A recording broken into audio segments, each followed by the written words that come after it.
Rejoignez Rose TV Network pour les échanges, les partages autour de l'entrepreneuriat, du management de projets, des métiers dans l'IT et de l'intelligence artificielle. Join Rose TV Network for valuable discussion and insight. Rose TV Network, la chaîne de référence, la chaîne du futur. Rejoignez Rose TV Network pour les échanges, les partages autour de l'entrepreneuriat, du management de projets, des métiers dans l'IT et de l'intelligence artificielle. Join Rose TV Network for valuable discussion and insight. Rose TV Network, la chaîne de référence, la chaîne du futur.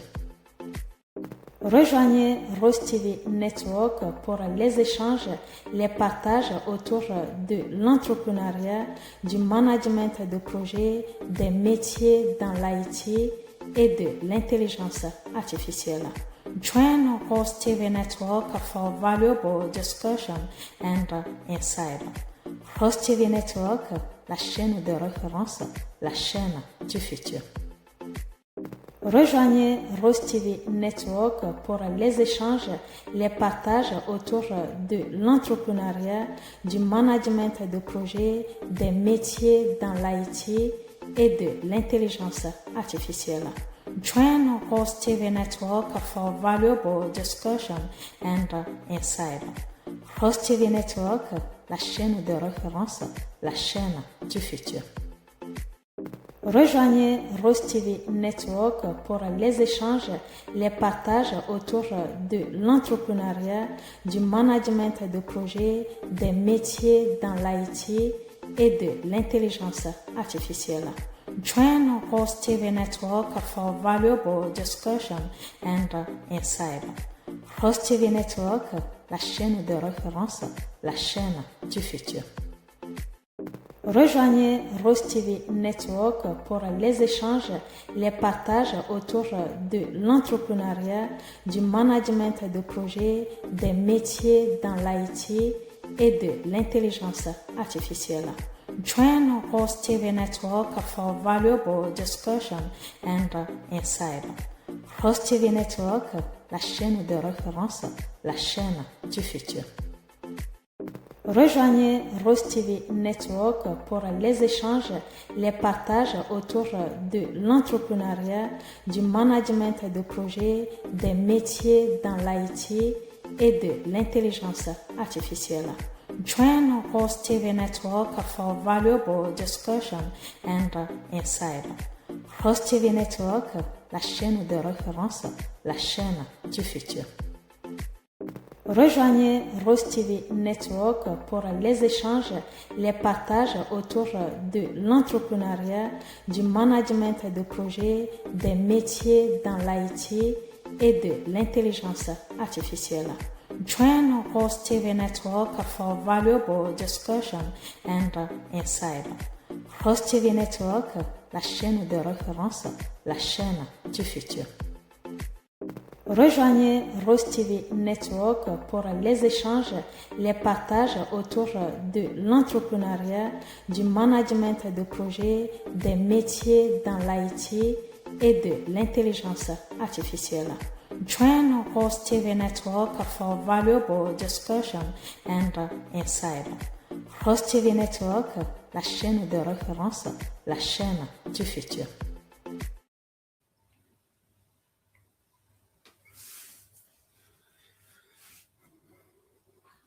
Bonjour à tous, bienvenue à vous. Très heureuse de vous avoir ce soir pour cette émission inédite consacrée à l'ECO, la nouvelle monnaie annoncée par la CEDEAO. Ce soir, notre thématique portera sur l'ECO, une promesse d'une Afrique de l'Ouest unie en 2027. Alors, aujourd'hui, je ne serai pas toute seule pour cet échange.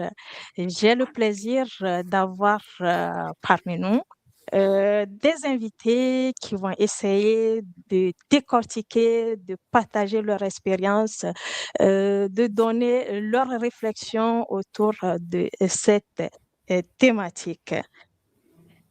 La CEDEAO a fait une annonce inédite lors de son premier, ou plutôt son dernier sommet à Freetown en Sierra Leone depuis le 19 juillet dernier autour du lancement de l'ECO en 2027.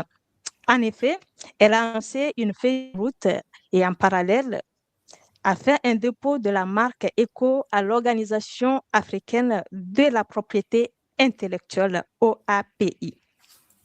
Dans cet échange et débat, en compagnie de nos invités, nous allons dérouler dans un premier temps les différentes interrogations autour de cette annonce ou de ce projet, tout en essayant d'apporter un esprit critique. Puis, dans un second volet, nous aborderons tous les enjeux socio-économiques, mais surtout politiques liés à ce projet. Et enfin, dans une troisième partie, nous solliciterons nos invités à nous partager les solutions et perspectives d'avenir autour de cette monnaie. Vous êtes très nombreux à être connectés actuellement. Merci pour votre présence.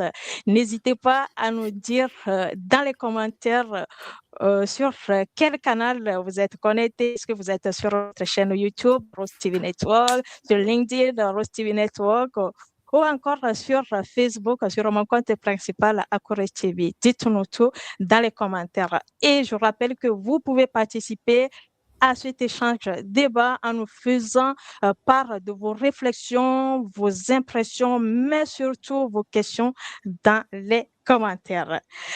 Chers auditoires, j'ai le plaisir de vous présenter nos chers invités. Alors, je vais commencer par le premier. Merci, chers invités, de mettre votre caméra parce que je vais vous projeter.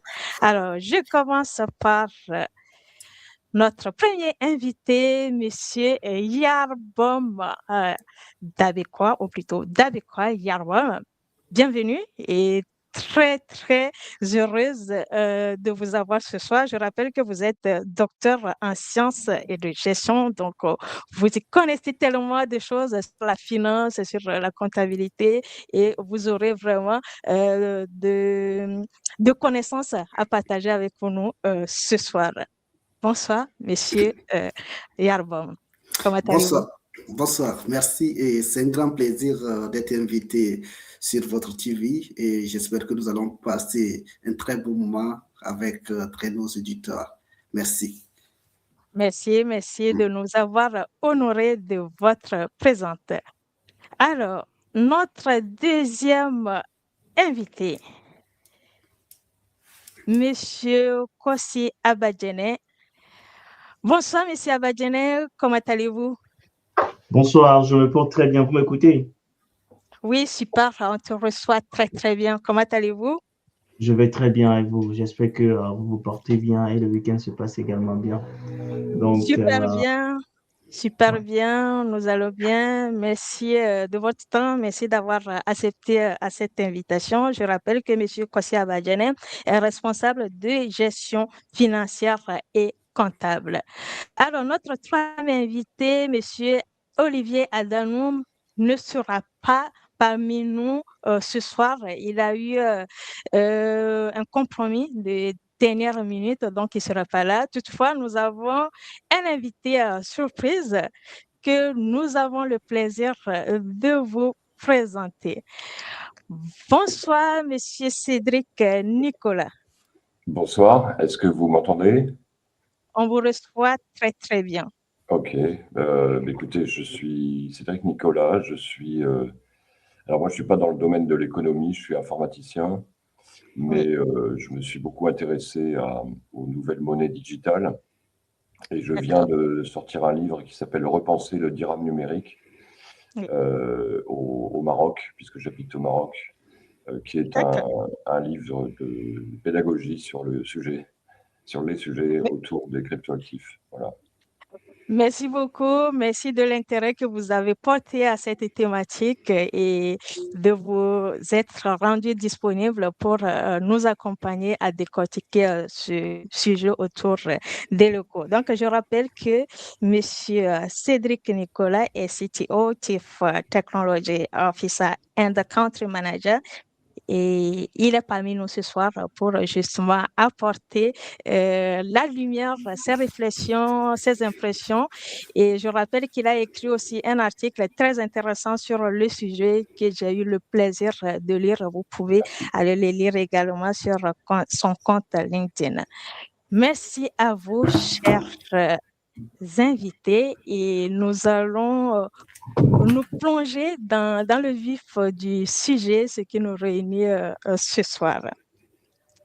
Alors, l'écho, une promesse d'une Afrique de l'Ouest unie. Et comme je le disais en introduction, depuis le 19 juillet 2019, lors d'un sommet de la CEDEAO à Freetown, en Sierra Leone, une annonce inédite a été faite au cours de ce sommet qui tourne autour de l'écho. Donc, aujourd'hui ou à date, l'écho sortira en 2027. La question qu'on se pose, est-ce que 2027 sera finalement l'année de concrétisation de ce projet d'envergure? Pour ce faire, je vais dans un premier temps donner la parole à Monsieur Yarbom pour nous éclairer là-dessus. Monsieur Yarbom, vous êtes là? Merci, je suis là. OK. Et je réitère encore, je suis très honoré d'être invité ce soir pour discuter de l'écho. Et quand vous avez fait la présentation, moi je suis en sciences de gestion et je suis spécialisé sur la stratégie, le management et surtout sur l'entrepreneuriat. Ça, c'est mes domaines forts.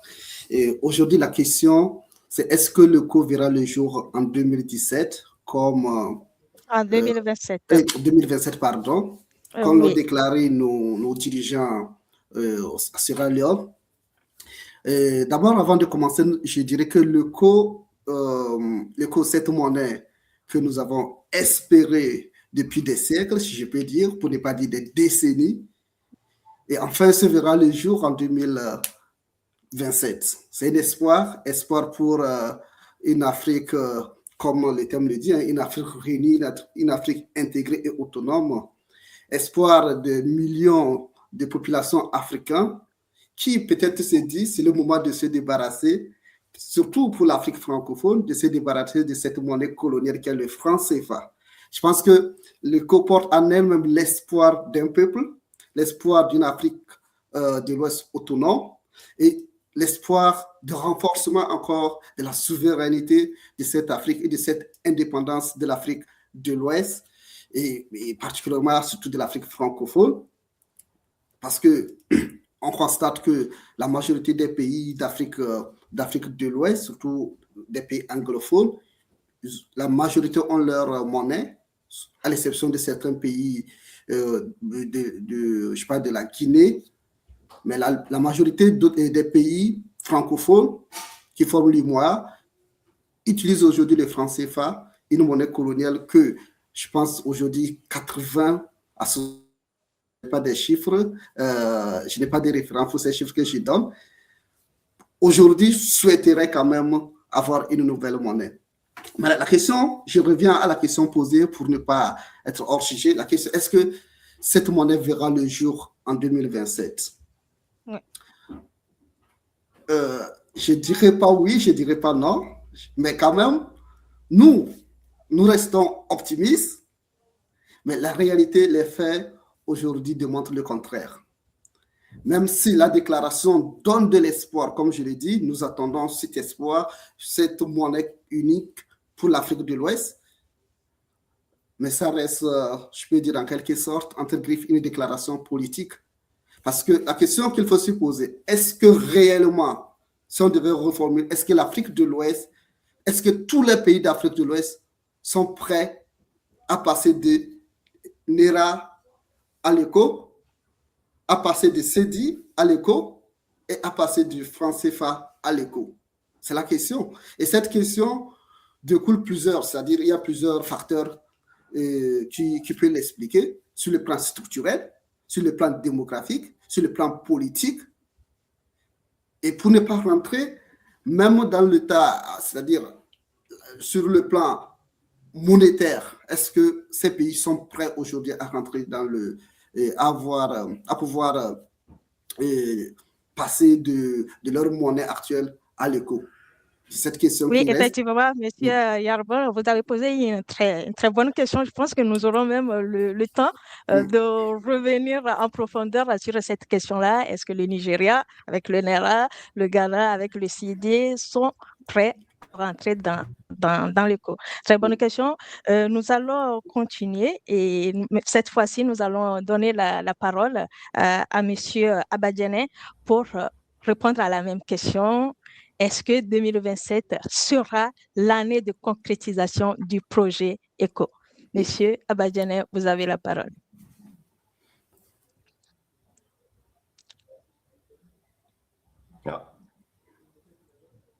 Alors, je pense qu'on a un problème technique. Monsieur Abadjane, vous nous recevez? Je pense maintenant c'est bon. Oui. Oui. D'abord, je resalue tout le monde. Merci pour l'invitation, Rose. Merci, Monsieur Cédric, parce que j'ai vu votre message aussi sur LinkedIn. Merci beaucoup pour l'intérêt porté à ce sujet. Et j'ai lu votre article, c'est très édifiant. Grand merci à vous d'être libéré pour cette vidéo en direct également. Maintenant, pour revenir à la question, je vais dire, en fait, il faut on essaie d'être le plus honnête et sincère possible. On ne lance pas une monnaie du jour au lendemain parce qu'il y a des critères de base qu'il faut mettre en place avant de lancer une monnaie. Et il faut, est-ce qu'aujourd'hui, en une année, on est capable de pouvoir mettre en place tous ces critères? C'est les questions qu'on va essayer, je pense, on va essayer de développer tout au long de ce débat. Et la question, ce n'est pas si c'est possible ou pas. Il faut d'abord qu'on analyse s'il y a les bases qui sont là pour lancer une monnaie ou pas. Et il faut qu'on le fasse peut-être de manière sans émotion. Et ensuite, on va tirer, je ne vais pas dire oui ou non non plus, mais il faut qu'on évalue est-ce que les conditions sont réunies pour pouvoir lancer une monnaie éco. Merci, M.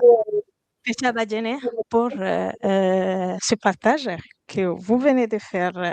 Alors, nous allons maintenant donner la parole à M. Nicolas pour nous éclairer sur cette question. L'ECO 2027 sera-t-elle l'année de concrétisation de ce projet d'envergure? Oui, alors, avant de répondre à la question, je voudrais compléter ce qui a été dit, sur lequel je suis d'accord, hein, pour rappeler quand même, parce que vous avez parlé de monnaie coloniale, et je pense que c'est peut-être important ici de rappeler quelles sont les caractéristiques spécifiques du franc CFA. Donc, il a été créé juste après la guerre, en décembre 1945. Et on a imposé clairement à tous les pays qui, à l'époque, étaient colonisés, hein, des règles de totale dépendance monétaire vis-à-vis de la France à l'époque, qui se sont transposées à l'Europe, d'ailleurs, une fois que le franc s'est transformé en euro, qui consiste à dire, vous avez l'obligation d'avoir des réserves de change qui sont stockées pour partie en Europe. Donc, il y a un compte d'opération qui est obligatoire, c'est-à-dire que toutes les sommes importantes d'échange de devises depuis les États africains vers le reste du monde doivent passer par la France. En gros, la France est une espèce de gendarme de tout ce qui se passe dans ces pays-là. Ils ne sont pas libres de faire ce qu'ils veulent de leur argent, quelque part. L'obligation de stocker des réserves, une partie des réserves de change avait pour implication que les pays ne recevaient pas le produit complet de leur vente de leurs matières premières, ils en recevaient que la moitié. Alors l'autre moitié était à eux, mais elle était bloquée sur des réserves en Europe. ce qui obligeait ces pays à emprunter avec ça comme argent pour pouvoir disposer réellement du fruit de leur vente. Pour moi, c'est tout simplement scandaleux. Mais dans un contexte colonial, ça pouvait se comprendre, il y avait une certaine logique, mais quand on arrive en 1960 et que les pays deviennent indépendants, cette logique-là, elle avait plus de raison de subsister, à moins de vouloir continuer à contrôler des pays africains disposant de cette monnaie. C'est ce qui s'est passé jusqu'en 2019.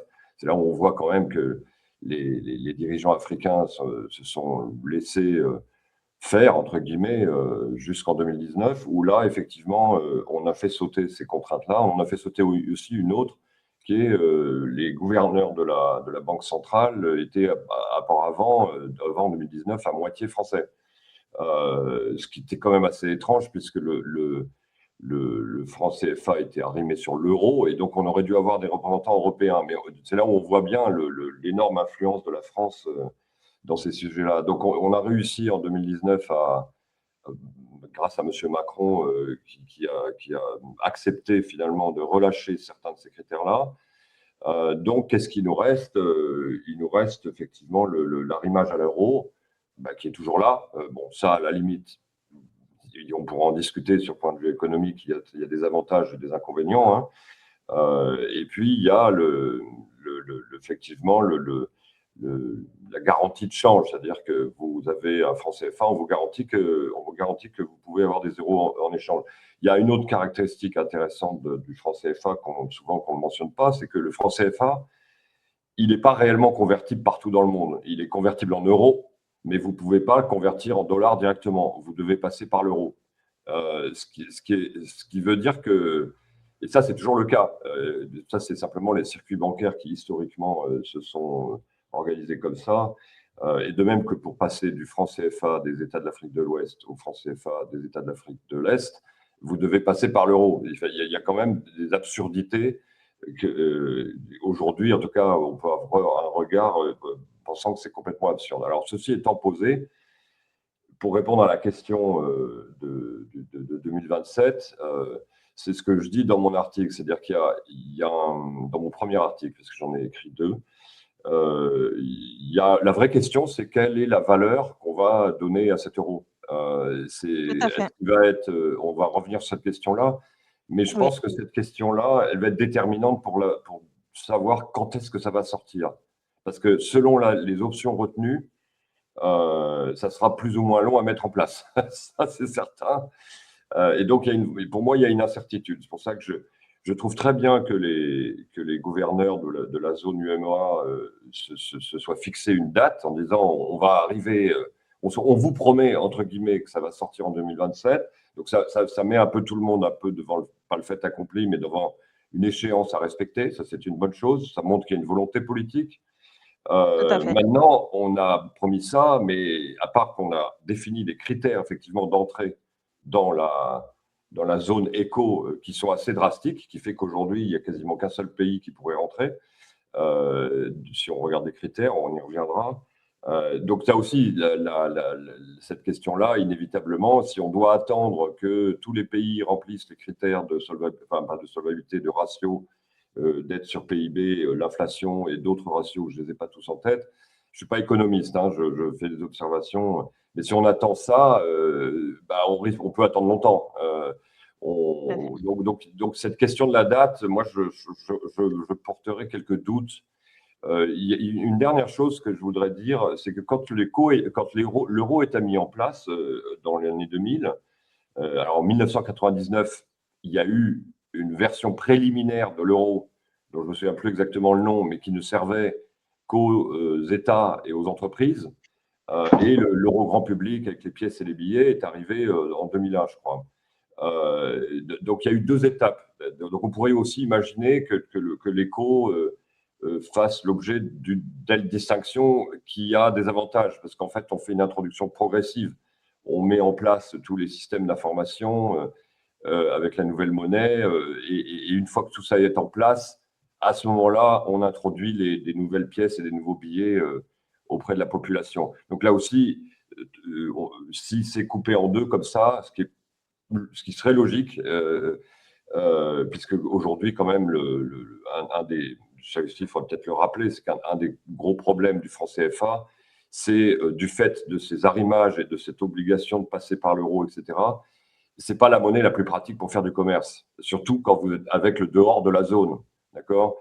Et d'ailleurs, on voit bien que, et on en reparlera certainement, les stablecoins dollars prennent de la place parce qu'en fait, ils sont plus pratiques et on y accède plus vite, ils coûtent moins cher à transférer et c'est valable 24 heures sur 24, 7 jours sur 7, ce qui n'est pas le cas du circuit bancaire. Donc, tous ces paramètres sont à prendre en compte dans ce débat. Désolé, c'était un peu long, mais je pense que c'était important de. C'est intéressant ce que vous venez de développer avec l'historique, voilà, en mettant la lumière sur tous les enjeux. Nous trouvons ça intéressant. Justement, je vais rebondir. Vous avez déjà annoncé le sujet dans son annonce du 19 juillet 2026. La question est de savoir est-ce que la CEDEAO a omis par exprès justement de préciser la valeur de l'éco par rapport à une autre devise ou tout simplement c'est parce que à date la CEDEAO ne connaît pas la valeur de l'éco. Et Monsieur Nicolas, je vous retourne à cette question. Est-ce que c'est par exprès, la CEDEAO a fait exprès de ne pas annoncer la valeur de l'euro ou à date, elle-même ne connaît pas la valeur de cette monnaie? Alors, à dire vrai, est-ce qu'elles ont fait exprès? Je ne pense pas. Je pense que tout simplement, il y a des désaccords importants sur ce sujet. La vraie question, c'est est-ce qu'on fait une monnaie? Et ce qui est étonnant, c'est que cette question-là n'est pas tranchée aujourd'hui.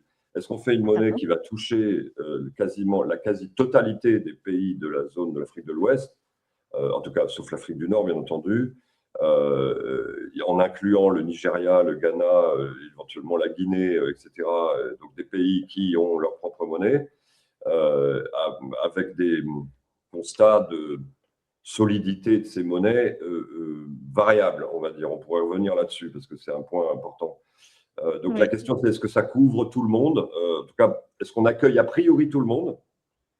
Il y a aussi le cas de l'AES. Je ne vous cache pas que. Oui, justement, nous allons. Justement, c'est notre prochaine question, justement. Voilà, sur les 3 blocs, oui, effectivement. Donc en fait, en fait, la question de la valeur est liée directement à ça. Parce que si vous dites au Nigeria que le futur éco sera arrimé à 100% sur l'euro, je ne suis pas sûr qu'ils viennent. Je veux dire, ça m'étonnerait beaucoup. La Guinée non plus. D'ailleurs, la Guinée l'a déjà dit. Si c'est l'euro, niet. Okay, donc déjà, donc à mon avis, ils n'ont pas du tout fait exprès. C'est qu'à mon avis, le débat n'est tout simplement pas mûr. Il n'est pas tranché, loin de là, aujourd'hui. Et ça va être toujours un compromis entre les avantages qu'amènerait un éco non fixé spécifiquement sur l'euro, c'est-à-dire en fait plus ou moins. Alors il y a plusieurs solutions. On ne va peut-être pas rentrer dans le détail maintenant, mais il y a d'autres solutions que de l'arrimer simplement sur l'euro. On pourrait l'arrimer sur autre chose, le dollar par exemple, ce qui serait assez stupide. Et où on pourrait l'arrimer sur un panier de devises comme le dirham marocain, par exemple, qui est à 60% euro, 40% dollars, et qui avant était aussi sur un panier plus large. Donc, on pourrait avoir un panier de devises et gérer un flottement des taux maîtrisés pour éviter la spéculation et l'attaque de cette nouvelle monnaie, etc., ce qui est probablement une option intéressante. Ou alors, on pourrait le laisser flotter complètement et le rendre réellement convertible, parce que c'est aussi ça la question. C'est-à-dire, est-ce que je fais une monnaie qui sera disponible partout dans le monde pour pouvoir commercer avec cette zone? Comme a fait l'euro avec l'Europe avec son euro. Elle a créé une monnaie convertible globale, d'accord? Vous allez à Singapour, vous trouvez des euros. Mais par contre, des CFA, il faut lever tôt le matin, d'accord? Donc cette question-là de l'assise internationale de cette nouvelle monnaie est aussi dans la question. C'est OK, si je veux faire une monnaie souveraine détenue par ces États et accessible partout pour faire du commerce avec la zone, c'est un autre projet, c'est un projet plus large, plus compliqué, etc. Donc voilà, donc je pense que ce débat-là, il n'est pas tranché, loin de là, de ce que j'ai pu lire. En tout cas, je ne suis pas dans le secret des dieux, mais je pense qu'on en est là. Et quand on aura tranché ce débat, on y verra beaucoup, beaucoup plus clair. Beaucoup plus clair. Pour l'instant, ce n'est pas du tout le cas. Effectivement. Voilà. Effectivement, en revenant justement de cette diversité au niveau des pays, donc on a à date 15 pays, et pour ne pas dire 12, suite à la sortie des pays de l'AES, notamment le Burkina Faso, le Mali et le Niger. Donc, on a 15 pays, 3 blocs, donc je rappelle 12 pays de la CEDEAO aujourd'hui, dont le Bénin, le Cap-Vert, la Côte d'Ivoire, le Ghana, la Guinée-Bissau, la Gambie, le Libéria, le Nigeria, le Sénégal, Sierra Leone et puis le Togo. Et dans un deuxième bloc, on a 8 pays membres de l'UEMOA, dont le Bénin, le Burkina Faso, la Côte d'Ivoire, la Guinée-Bissau, le Mali, le Niger, le Sénégal et puis le Togo. Et pour finir, les 3 pays à date de l'AES, des États de l'AES, le Burkina Faso, le Mali et puis le Niger. La question qui revient de se poser est la suivante. Avec ces 3 blocs-là, est-ce que nous y arriverons? Je pense que M. Nicolas aussi l'a déjà évoqué. Est-ce que tous ces pays vont se mettre d'accord sur justement la valeur de cette monnaie-là? Et quelle sera justement la position des populations? Parce qu'il faut prendre en compte aussi la population dans ces discussions-là. Qu'est-ce que les populations, que ce soit de l'AES, de la CEDEAO en général ou de l'UEMOA, quelle est leur position par rapport à cette annonce et comment ces populations envisagent cette nouvelle monnaie qui est l'éco. Alors, je vais vous donner la parole, monsieur Abadjane. Qu'est-ce que vous pensez de ces 3 blocs-là et quelle est la position des populations par rapport à ce projet? D'accord.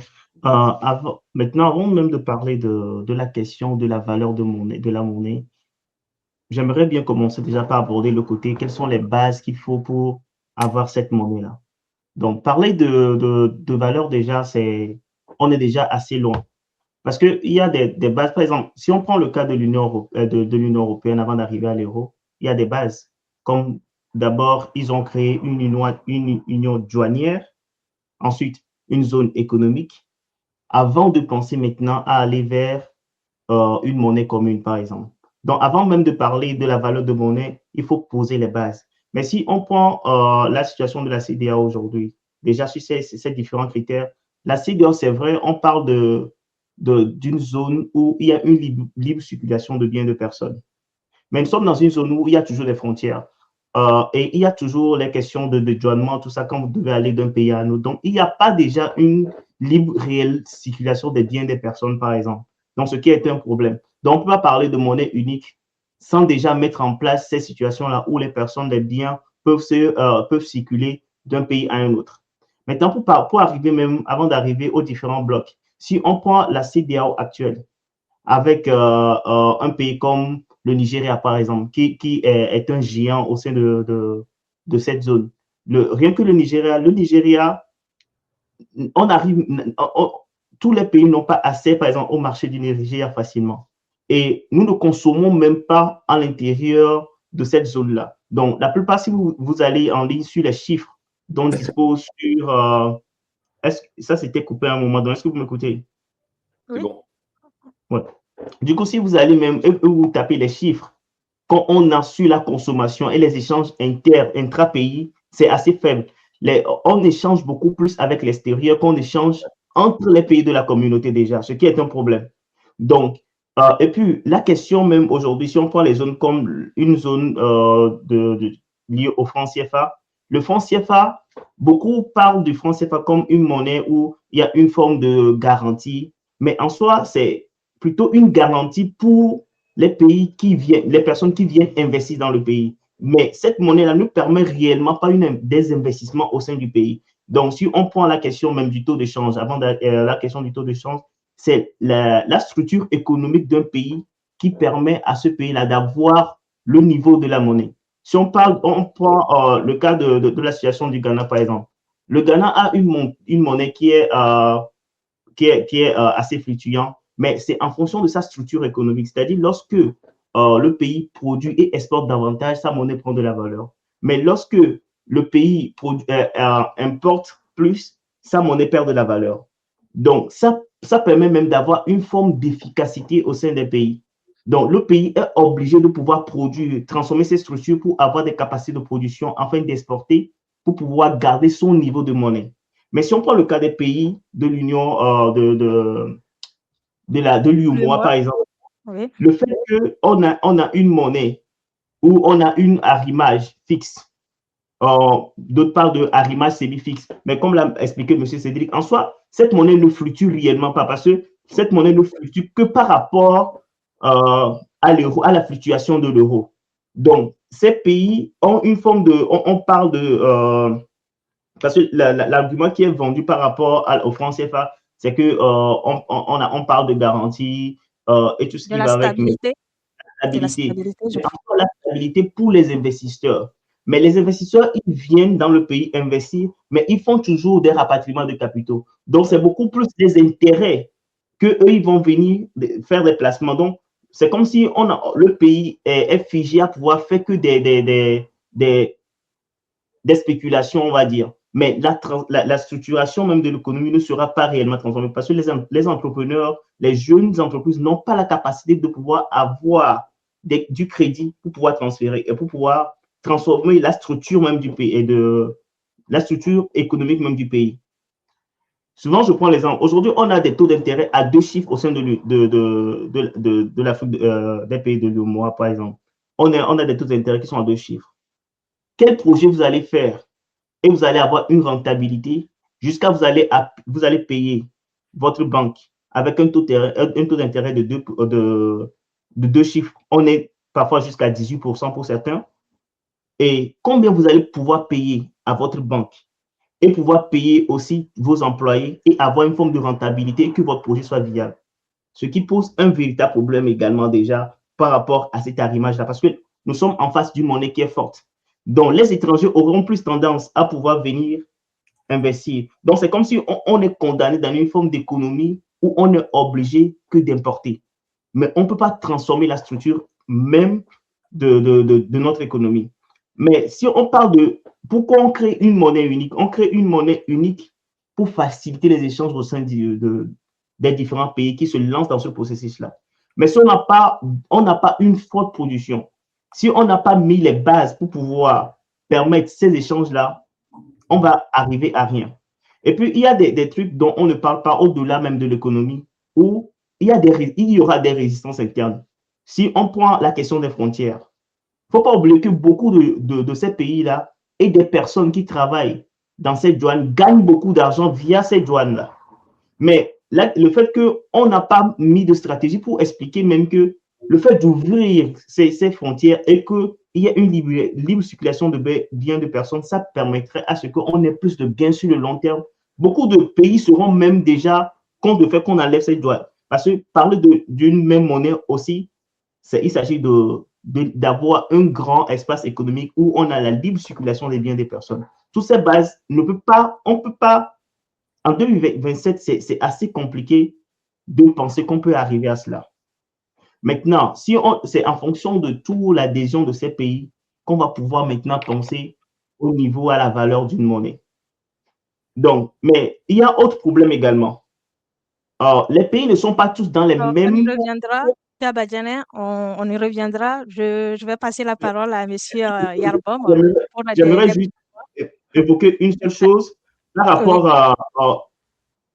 on parlait de matières premières. Il faut savoir, par exemple, qu'au sein de cette zone, il y a des pays qui ont leur monnaie, qui sont arrimés à leurs matières premières, par exemple, comme le Nigeria, où lorsque le prix du pétrole fluctue et augmente, la valeur de sa monnaie augmente plus ou moins.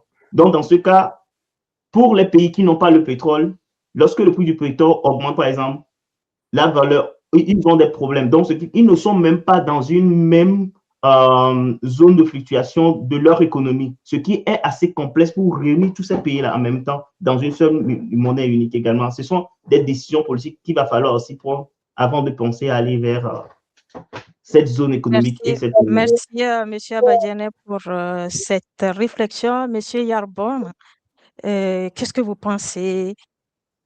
Quelle est la position des populations autour de ces trois blocs-là? Comme je les ai énumérés, on a la CEDEAO qui a date à 12 pays membres. Donc, on va avoir 8 pays de l'UEMOA et maintenant 3 pays de l'AES.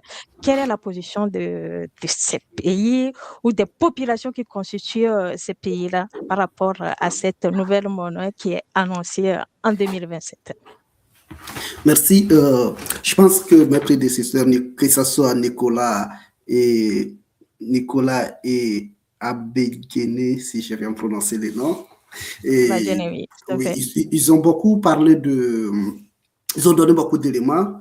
Et je pense que les trois blocs, ils ont une vision, ils ont une seule vision.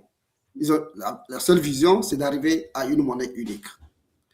Mais on voit au sein qu'il y a beaucoup de divergences par rapport au but, si je peux le nommer comme ça, le but de chaque bloc. Je prends par exemple au niveau de l'UMOA, y inclut l'UMOA avec AES. Aujourd'hui, au-delà de la monnaie unique, c'est le combat pour la souveraineté. C'est pour la souveraineté monétaire.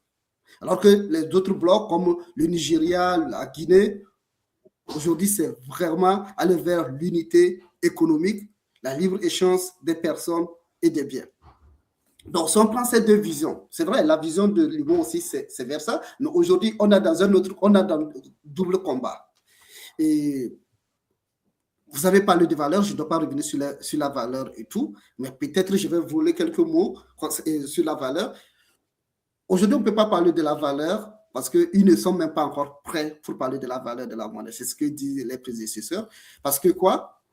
Pour la CEDEAO, pour l'UMOA, pour l'AES, où aujourd'hui, il y a, vous voyez, la souveraineté de leur pays, je ne pense pas qu'ils vont accepter que l'euro soit rythmé à l'euro comme le franc CFA. Et je vous donne l'exemple lorsque son Excellence Alassane Ouattara, lorsqu'il avait dit qu'on va juste changer le nom, c'est-à-dire c'est le franc CFA qu'on va juste changer le nom. Vous avez vu la réaction, donc au niveau international des économistes africains, personne n'était d'accord parce que ça a créé même une division au sein de l'ECO. Et aujourd'hui même, on reste perplexe par rapport à cette monnaie. Est-ce que c'est la vision, c'est la monnaie ECO selon la vision d'Alassane Ouattara, c'est-à-dire du président, Alassane Ouattara, qui est de juste changer le franc CFA. Et je pense que si c'est le cas, la population de l'AES, ils ne vont plus adhérer à cette monnaie.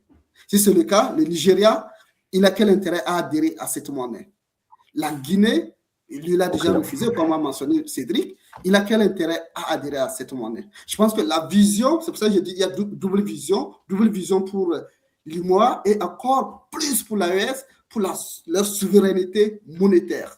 Aujourd'hui, c'est que ces pays souhaitent pour la part de l'UMOA, c'est vraiment la souveraineté de quitter le franc CFA. Et on ne peut pas dire on va abandonner le franc CFA et on va juste changer le nom et on va avoir le même fonctionnement. Donc, vous voyez que la population n'adhérera pas à cette monnaie ECO, si vraiment ils vont aujourd'hui décider qu'ils vont retourner à l'euro ou quoi que ce soit. Donc, c'est pour ça, aujourd'hui, je pense qu'ils ont du travail à faire parce qu'il y a beaucoup de divergences au sein même de la CEDEAO avant de pouvoir parler de la valeur de la monnaie. Et il faut que cette valeur respecte aussi la volonté du peuple. Parce que la CEDEAO, on rappelle les bases de la création de la CEDEAO, c'est pour le peuple et par le peuple dans leur échange commercial et au niveau d'échange des personnes. Et je ne dois pas revenir sur ce que Badine a dit. Aujourd'hui, on voit que même la CEDEAO, la libre-échange au niveau du commerce, c'est encore à revoir. Au niveau des personnes, c'est à revoir. Pour aller, tout récemment, maintenant, ça va. Mais aujourd'hui, pour aller au Burkina, tu dois payer à la douane si tu es togolais. Pour aller au Ghana, il faut payer. Alors qu'on ne peut pas parler d'une monnaie unique si on n'arrive pas d'abord à permettre la population d'échange et de circuler librement et de commercer librement. Et en tant que moi, je vous ai dit, j'ai eu à travailler sur le financement. Je travaille sur le financement de l'entrepreneuriat. Aujourd'hui, le taux d'intérêt en Afrique, Pour les banques, c'est de combien? 14 jusqu'à 18% et les microfinances vont jusqu'à 20%. Quel entrepreneur peut entreprendre dans ce cas? Donc, c'est pour ça qu'aujourd'hui, pour la population, ce qu'eux voient, c'est l'impact réel de cette monnaie sur leur vie.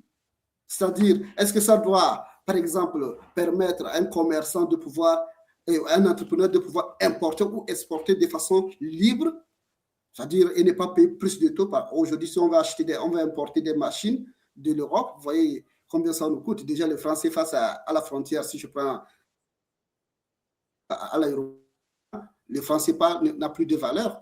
Pareil, si on est au Ghana et autres. Donc, aujourd'hui, c'est vraiment de permettre à ce que la population puisse se sentir dans cette monnaie pour pouvoir créer un impact réel, que ce soit au niveau de la souveraineté, mais que ce soit des retombées économiques. Et je pense que c'est pour ça la vision de 2027, c'est bien parce que ça va permettre à tous les États de se préparer, mais c'est pour ça aussi qu'il faut accorder une place à la population, comprendre vraiment ce que la population veut et pourquoi pas aller vers des référendums pour comprendre, pour essayer de voir quelle vision la population voudrait donner à cette monnaie et ne pas faire et créer une monnaie qui avantage plus les investisseurs que la population eux-mêmes.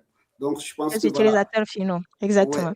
Merci, monsieur Yarbon, pour tous ces éléments que vous avez abordés. Maintenant, je vais m'adresser à monsieur Nicolas. Monsieur Nicolas, quels sont les enjeux sociopolitiques, mais surtout économiques autour de cette monnaie?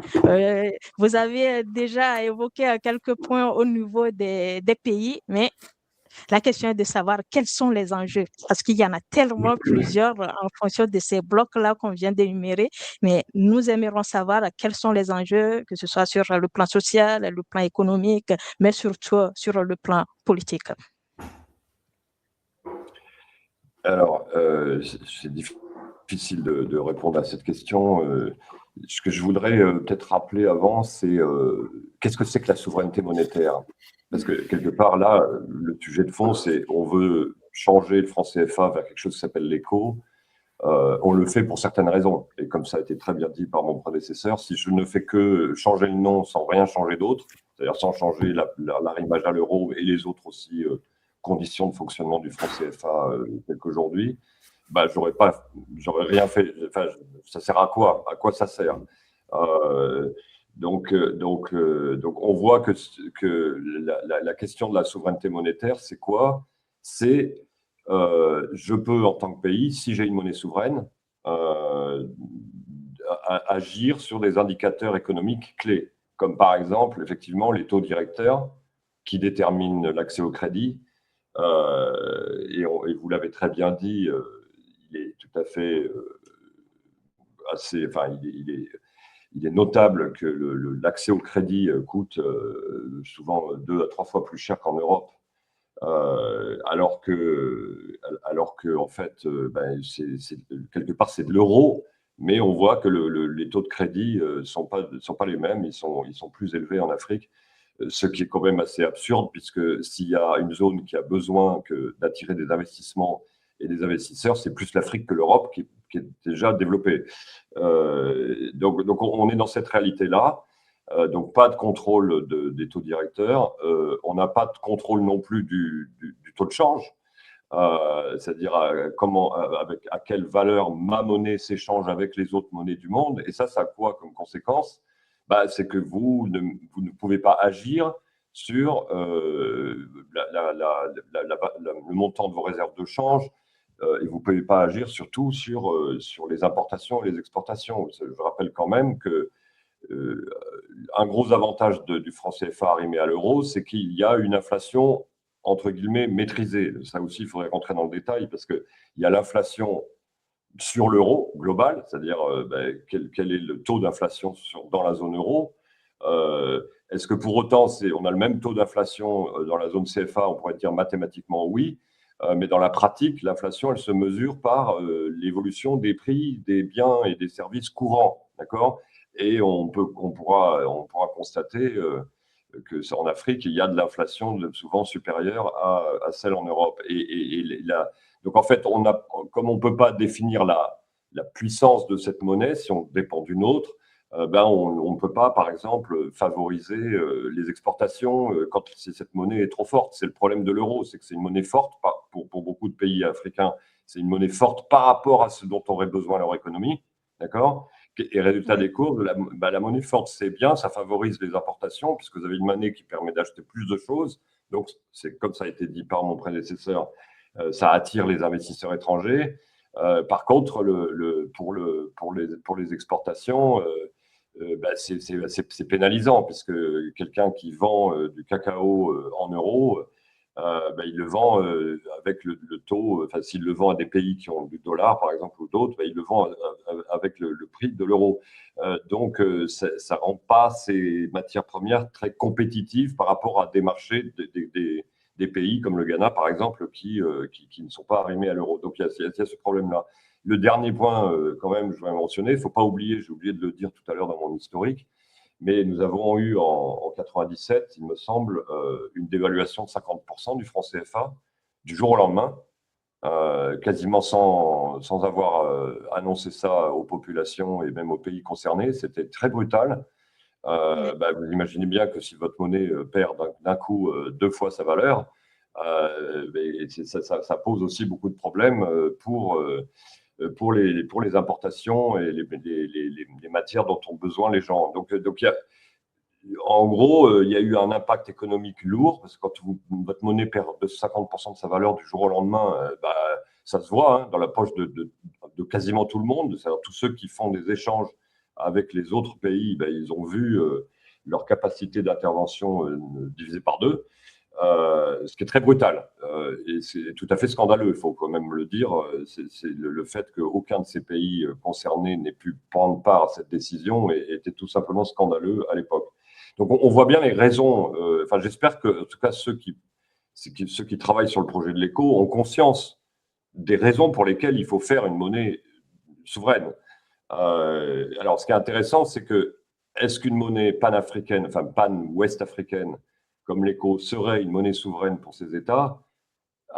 Oui et non. Ce qui est intéressant, c'est que vous voyez qu'en Europe, par exemple, il y a pas mal de partis politiques qui souhaitent sortir de l'euro. Et d'ailleurs, Sortir de l'euro. même si aujourd'hui, c'est toujours pour l'instant, ça tient encore. C'est pas dit que ça tienne très longtemps. Et alors moi, je vois aussi une raison, alors le plus prospective, sous-jacente, qui pourrait accélérer la sortie de l'éco. Imaginons la chose suivante. Imaginons qu'il y ait une crise monétaire sur le dollar, ce qui est tout à fait possible. Vous avez vu peut-être là ces dernières semaines les problèmes des taux directeurs, des taux longs aux États-Unis qui ont explosé.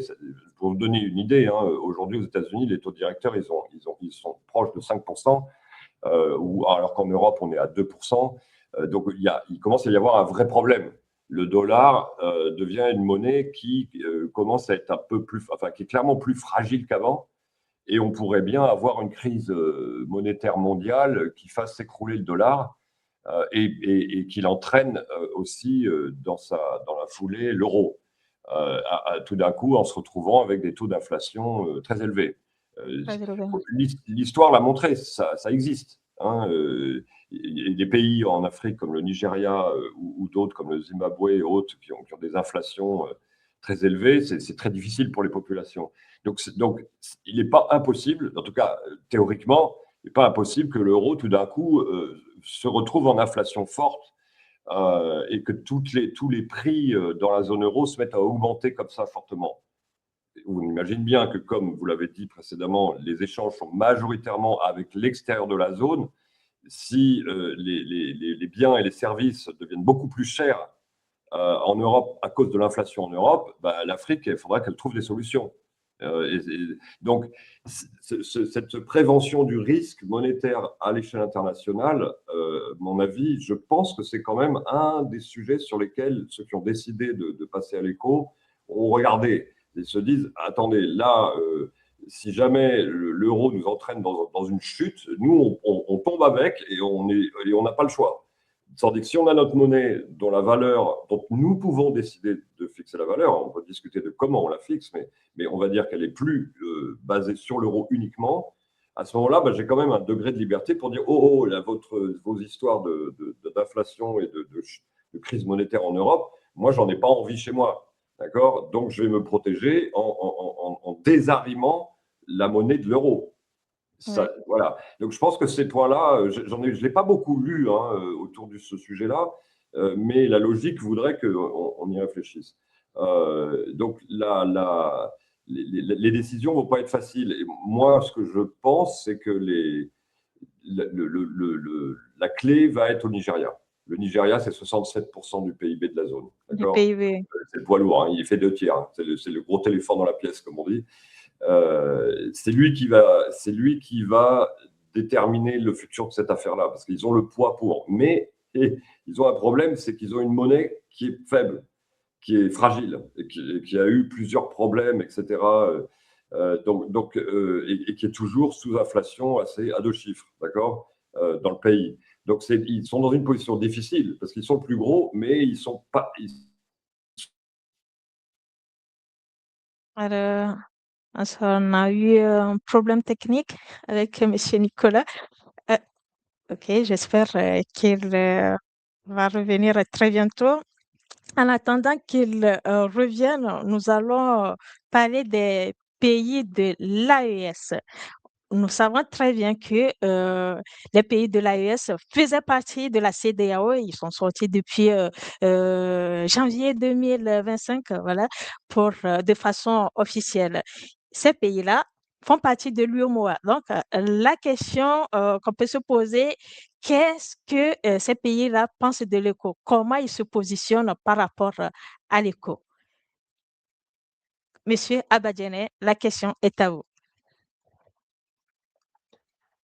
Par rapport à la question de l'AES, bon, selon les récentes informations, parce que je ne vais pas prétendre connaître la politique ou bien la vision de ces pays, ils défendent tout à fait leur vision. Je dirais, selon les récentes nouvelles, c'est qu'ils sont dans un processus où ils aimeraient bien lancer leur propre monnaie. Leur propre monnaie pour des raisons d'autonomie, pour des raisons de politique qui sont totalement soutenables, qui sont totalement logiques. Du coup, dire quelle est la position de l'AES aujourd'hui, l'AES peut-être, ils sont en train d'observer si la souveraineté en question dont ils parlent tant, si effectivement la nouvelle monnaie sera souveraine peut-être ou pas. Si cette monnaie répond réellement les conditions d'une monnaie assez autonome sans peut-être que ce soit sous le coupole de certaines nations qui pilotent cette monnaie, peut-être l'AES peut rester dans la nouvelle monnaie. Donc, ça va dépendre de l'orientation que la nouvelle éco prend et les décisions qui sont prises derrière. Aussi, pour revenir un peu à ce que M. Nicolas dit par rapport aux politiques monétaires, vous savez, la plupart des États, lorsque un État qui ne maîtrise pas réellement sa politique monétaire va avoir beaucoup de mal à pouvoir orienter son économie. Même la question du fait qu'ils ont une monnaie faible, dans un premier temps, ça peut être même une bonne raison qui oblige l'économie à pouvoir travailler et qui va obliger la population à consommer local. Parce que s'il y a un des plus grands problèmes des pays, de l'économie des pays africains, en manière générale, c'est qu'avec les processus de la colonisation qui ont été mis en place, avec un processus de déculturalisation où tout ce qui vient de l'extérieur est préféré à ce qui est produit à l'intérieur, la plupart de ces populations-là préfèrent consommer ce qui est étranger, qui n'est pas nécessairement de qualité. Donc, du coup, aller vers une monnaie qui est assez faible, une monnaie faible veut dire on ne peut pas acheter beaucoup à l'extérieur. On est obligé de pouvoir consommer ce qu'il y a. Donc, ça va coûter moins cher de vendre à l'extérieur et ça va coûter cher d'acheter à l'extérieur. Donc, c'est la politique que même les États-Unis reprochent à la Chine, que la Chine a essayé de maintenir sa monnaie de manière assez virtuelle, de manière assez faible pour favoriser son économie. Donc, la question aujourd'hui, c'est que même la monnaie que ces pays ont en ce moment, c'est une monnaie qui est trop forte, qui est favorable à leur économie. Donc, pour revenir à la question même des politiques monétaires, lorsque un pays, par exemple, il y a des soucis et l'économie n'arrive plus à suivre, soit le pays peut pouvoir injecter de la liquidité dans l'économie, ce qui fait que la valeur de la monnaie va baisser. Donc, le fait que la valeur de la monnaie baisse, les populations, dans ce cas, sont obligées de pouvoir acheter des choses à l'intérieur de leur pays. Donc, les autres pays vont voir que les choses coûtent moins cher dans ce pays-là. Donc, ils vont venir acheter dans le pays. Dans ce contexte, la monnaie faible favorise l'économie beaucoup plus. Ces pays, en ce moment, n'ont pas besoin de monnaie forte. Je dirais, elles ont plus besoin d'une monnaie qui est au niveau de leur économie et qui favorise leur exportation. Donc, l'AES va faire le choix de ce qui arrange son économie. Normalement, ils ne vont pas partir dans un système économique où on dit on est ensemble. Et puis, si on prend le cas de l'euro, parce que même si on prend l'euro comme un modèle aujourd'hui, l'euro a beaucoup de problèmes. Il y a des décisions politiques aussi qu'il faut mener pour pouvoir garantir cette monnaie-là. Il faut avoir le courage de politique de faire certains sauts. Parce que si l'euro fonctionne, c'est parce qu'il y a beaucoup d'aides que l'Union européenne donne au pays et donne également à des agriculteurs. Moi, si je prends le cas même si on parle de dumping économique, tout ce qui va avec, pour avoir grandi au Togo, je sais que beaucoup d'entreprises togolaises, par exemple, ne reçoivent pas de subventions venant de l'État, par exemple, pour faire fonctionner leur société, les PME, tout ça. Mais en Europe, on a beaucoup d'aides que l'État donne aux PME pour qu'ils s'agrandissent, ce qui est déjà défavorable à ces pays-là. Donc, c'est tout une manière, c'est tout des critères, des décisions politiques qui vont pouvoir favoriser cette monnaie-là. Donc, on peut même lancer le coup. Ça peut créer plus de problèmes maintenant que de solutions. Du coup, il faut vraiment prendre le temps de poser les bases, de prendre des décisions politiques. Et que si on veut que les pays de l'AES restent même viennent dans cette monnaie, il faut que ce soit une monnaie qui est assez souveraine, autonome, qui a les moyens de sa politique. Merci beaucoup, M. Abadjane. M. Nicolas, on vous a perdu entre-temps. Vous êtes revenu. Oui, désolé, j'ai eu un problème de batterie. D'accord, il n'y a pas de souci. On reviendra sur le sujet que vous étiez en train de développer. Alors, M. Yarbom, l'AES ne fait plus partie de la CEDEAO, mais est toujours dans l'UEMOA. Quelle est sa position par rapport à cette monnaie? Est-ce que l'AES va adhérer ou ne va pas adhérer?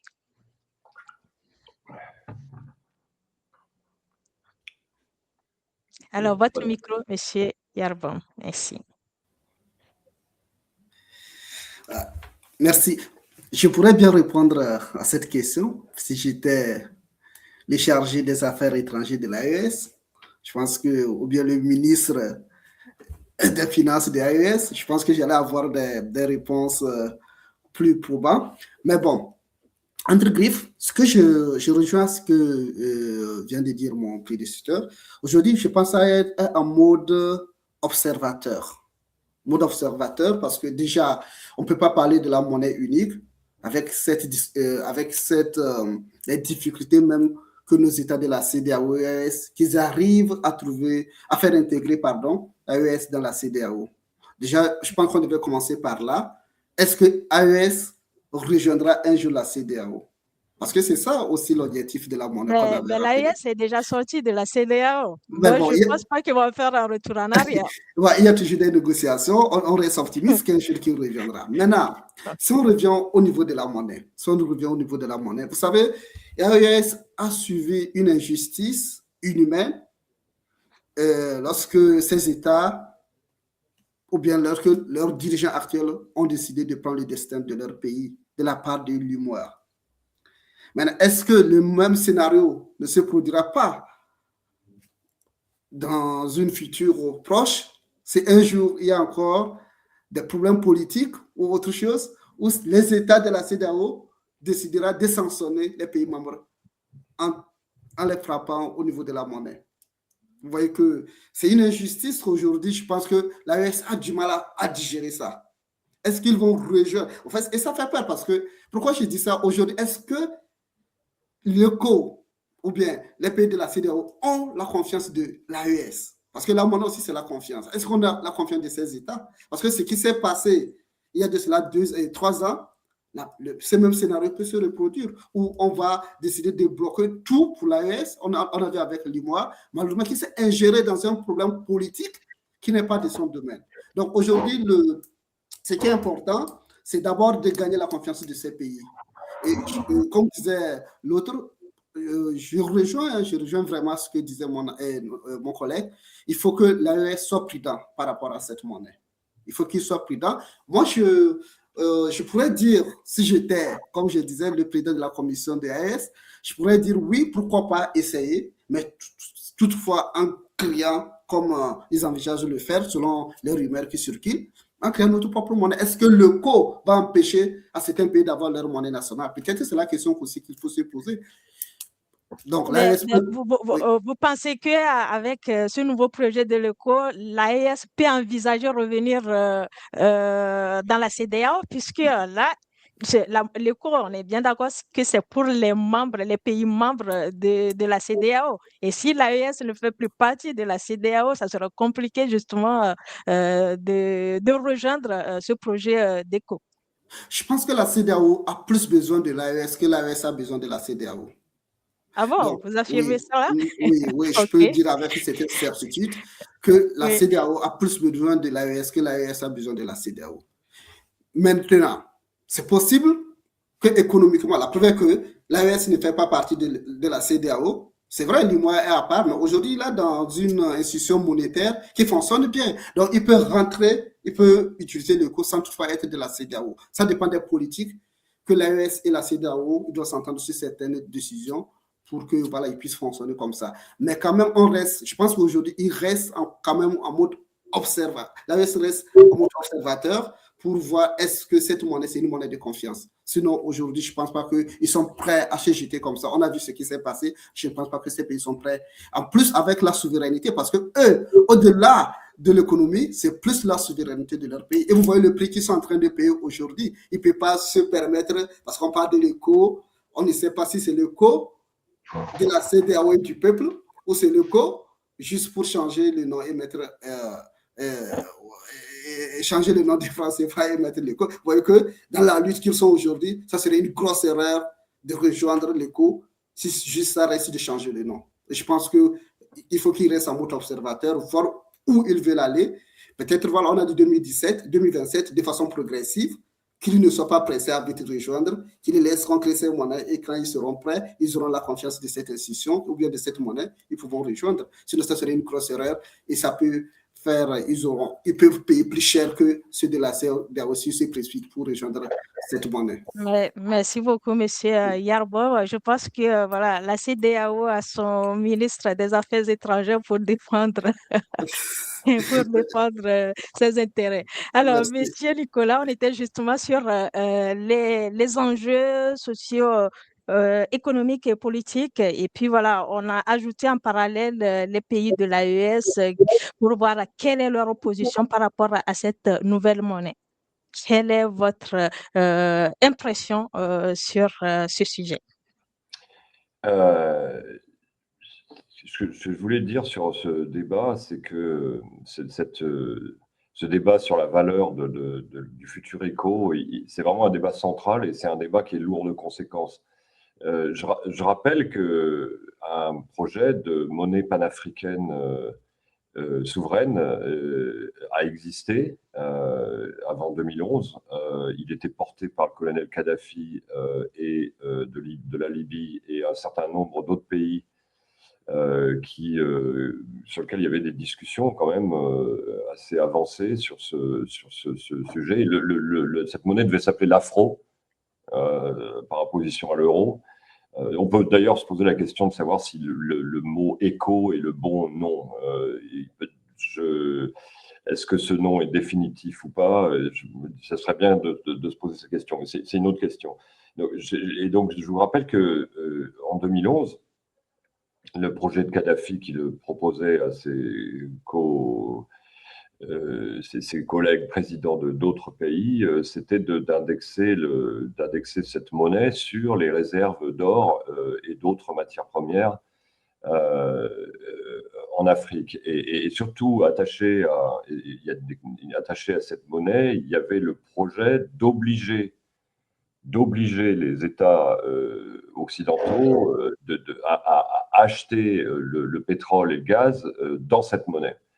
Ce qui était, d'un point de vue économique, logique. C'est-à-dire que si vous émettez une monnaie souveraine, vous demandez aux gens qui viennent vous acheter votre matière première de vous payer dans cette monnaie, puisque vous devez constituer vos réserves de change, vous devez attirer l'investissement, etc., etc. Logique, d'accord. Monsieur Kadhafi en est mort.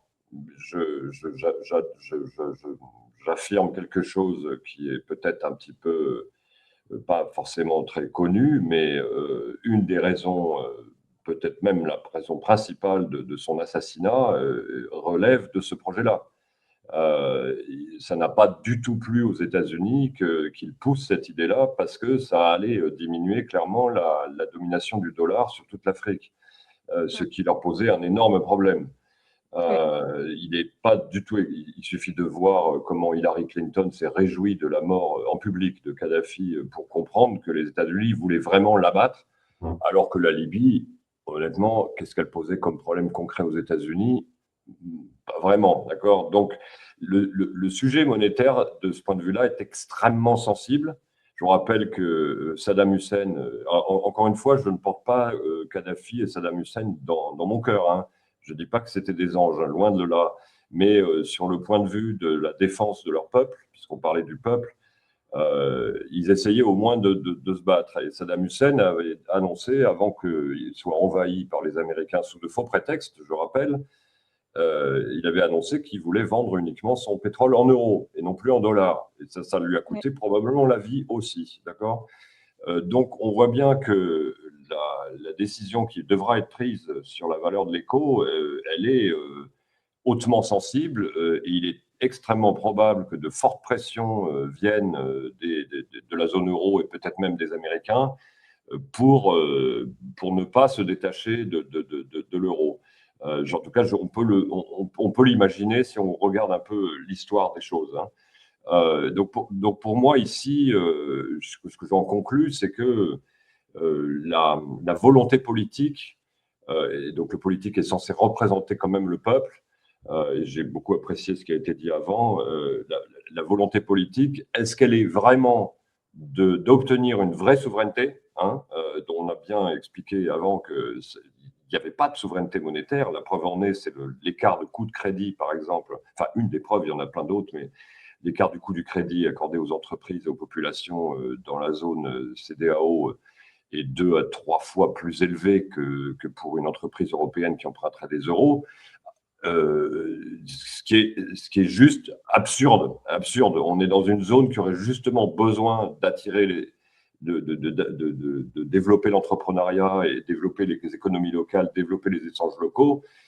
Avec des taux de crédit qui des fois atteignent 2 chiffres, ça bloque les investissements forcément, hein, c'est toujours plus compliqué. Ça a été parfaitement dit.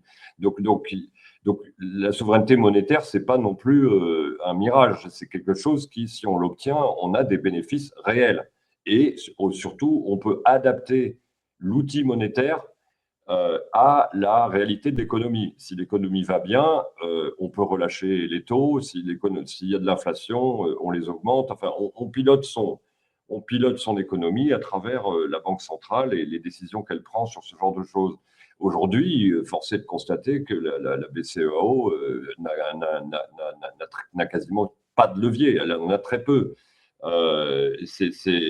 Donc, il y a un vrai sujet. Ce dont j'ai l'impression, pour revenir sur le coût du crédit au Maroc où j'habite, il est à 4%. C'est-à-dire, il est un peu plus élevé qu'en Europe, mais il est nettement plus bas que dans la zone BCEAO. Or, ils ont une monnaie qui est souveraine, non convertible, mais souveraine. D'accord ? Donc, on voit bien que ce n'est pas le fait d'être arrimé à l'euro qui vous garantit l'accès au crédit avec des taux relativement bas. Ça ne marche pas comme ça. Donc, il y a beaucoup de mirages dans les promesses de l'Europe dont il faut absolument, à mon avis, que l'Afrique s'en sorte. Elle a tout intérêt. L'Afrique va être, d'ici quelques dizaines d'années, le continent le plus peuplé, hein, et c'est là où il y a la croissance démographique la plus forte. L'Afrique est une des principales réserves de matières premières dans le monde pour le reste du monde, hein. On voit bien les Chinois, les Russes et autres qui sont là justement pour aussi se servir. Et l'Afrique exporte en moyenne ses matières premières à des prix qui sont bien plus bas que les prix réels des marchandises finales vendues, parce que la transformation se fait peu sur les territoires africains, même si c'est en train de changer. Hein. Donc tous ces facteurs-là, moi je serais homme politique, je dirais ça suffit. J'essaye de faire quelque chose et j'essaye d'en sortir. Et j'ai l'impression que les populations, c'est ce qu'elles souhaitent. C'est ce qu'elles souhaitent. De plus en plus, les jeunes sont avertis. C'est intéressant parce que sur ces sujets économiques, les jeunes, ils s'informent, ils comprennent bien mieux qu'avant parce qu'ils sont connectés au reste du monde. Et ils voient bien le problème. Ah, j'ai des CFA, si je veux partir aux États-Unis, là-bas, je vais aux États-Unis avec mes CFA, personne n'en voudra. Tandis que si j'ai des euros, que je pars aux États-Unis, je n'ai pas de problème pour changer mes euros. C'est quand même pas normal. C'est juste pas normal. Donc les jeunes voient ça et je pense qu'ils sont en train de porter tous un mouvement vers, OK, d'ailleurs la preuve en est, c'est qu'il y a bien cette décision qui a été prise d'aller de l'avant. D'accord ? Voilà, c'est ce que je voulais dire sur ces sujets-là. Ça me paraissait important de rappeler ça. Merci beaucoup, Monsieur Nicolas, pour ces apports que vous apportez sur cet échange. Alors, nous allons avancer sur un autre sujet qui consiste, bon, supposons que 2027 est l'année de lancement officiel de l'éco. La question qui revient de se poser, est-ce que l'éco parviendra-t-elle à faire face aux différents défis que vous avez notifiés dans vos prises de parole précédemment, notamment la fluidification des échanges. Et je pense que M. Yarbon et M. Abadjane l'ont évoqué, que les pays de la CEDEAO ou même de l'UEMOA n'arrivent pas à avoir une fluidité au niveau des échanges. Ces pays-là échangent beaucoup plus avec l'extérieur qu'entre eux, en fait, dans cet espace de la CEDEAO ou de l'UEMOA. Est-ce qu'avec l'éco, on arrivera à résoudre ces problèmes-là? Ça, c'est la première question. Est-ce que nous aurons justement la réduction des coûts de transaction, mais surtout le renforcement de la résilience des économies régionales face aux chocs extérieurs, des exportations venant de la Chine, de l'Inde, de la Turquie, de l'Union européenne? Est-ce que l'euro parviendra-t-elle à faire face à ces défis? Et pour finir, est-ce qu'on aura une stimulation de l'investissement? Parce que c'est très important. Si on n'arrive pas à avoir de l'investissement dans ces pays-là, et ça ne sert à rien d'avoir une monnaie, mais que les investisseurs ne viennent pas transformer l'économie locale. Alors, je vais donner la parole à M. Abadjane pour répondre à la première question au niveau des fluidifications des échanges. Est-ce que l'éco pourra-t-elle résoudre ces défis? Ça, c'est une bonne question. Bon, je pense que la question elle a plus ou moins déjà sa réponse dans les interventions précédentes parce que la première question, et ça, c'est mon impression, j'ai l'impression qu'on parle d'éco, mais on n'a même pas répondu, on n'a même pas donné le pourquoi on veut passer à l'éco aux populations. Parce que la question n'est pas de parler c'est pas qu'une question de souveraineté, parce que le choix d'une monnaie, c'est l'orientation économique, politique qu'on donne à notre système économique. Donc, il y a des questions auxquelles il faut d'abord répondre avant de dire on veut lancer l'éco. Il ne s'agit pas de changer le nom. Souvent, en tant que jeune, je vais dire intellectuel qui a bien étudié, je pense nous tous on fait aussi faux pas parce que on ne fait que répéter ce qu'on a appris à l'école. Si on prend le système économique actuel même qu'on a en Europe, je pense que c'est un système économique qui montre ses limites également. Avant de penser à l'éco, il va falloir qu'on passe au système économique qui est adapté à notre vie, à notre vision sur des années. Et ça, de nos jours, je suis assez déçu de le dire, mais on a l'impression que beaucoup, la politique ou bien nos responsables politiques, c'est comme si ils agissent au jour le jour. il n'y a pas de stratégie pensée sur le long terme pour les futures générations. Mais beaucoup d'autres systèmes, ils pensent pour des générations, ils pensent à préserver le système économique ou bien leur système politique et économique qu'ils ont mis en place. Ce qui n'est pas notre cas. Donc, tout ça n'est pas pensé. Ce sont des questions où moi, je ne peux pas dire le cours va fonctionner. Je ne connais même pas la vision économique, politique qui est derrière cette décision de lancer les cours. Donc, je ne pourrais même pas me prononcer. On ne peut que nous aborder ce qui sera idéal, ce qui sera bien pour la population.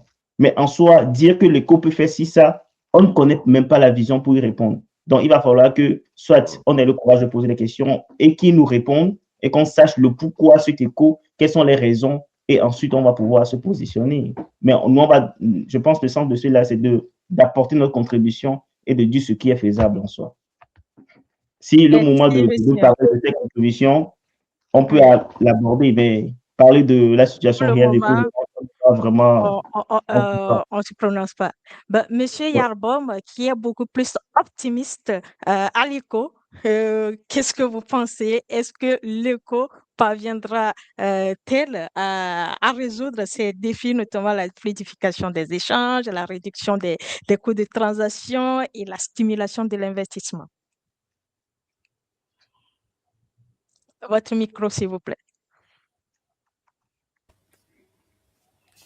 Je n'ai pas l'habitude de répondre oui ou non, mais à l'état actuel des choses, et Abedina a bien rappelé, je dirais non.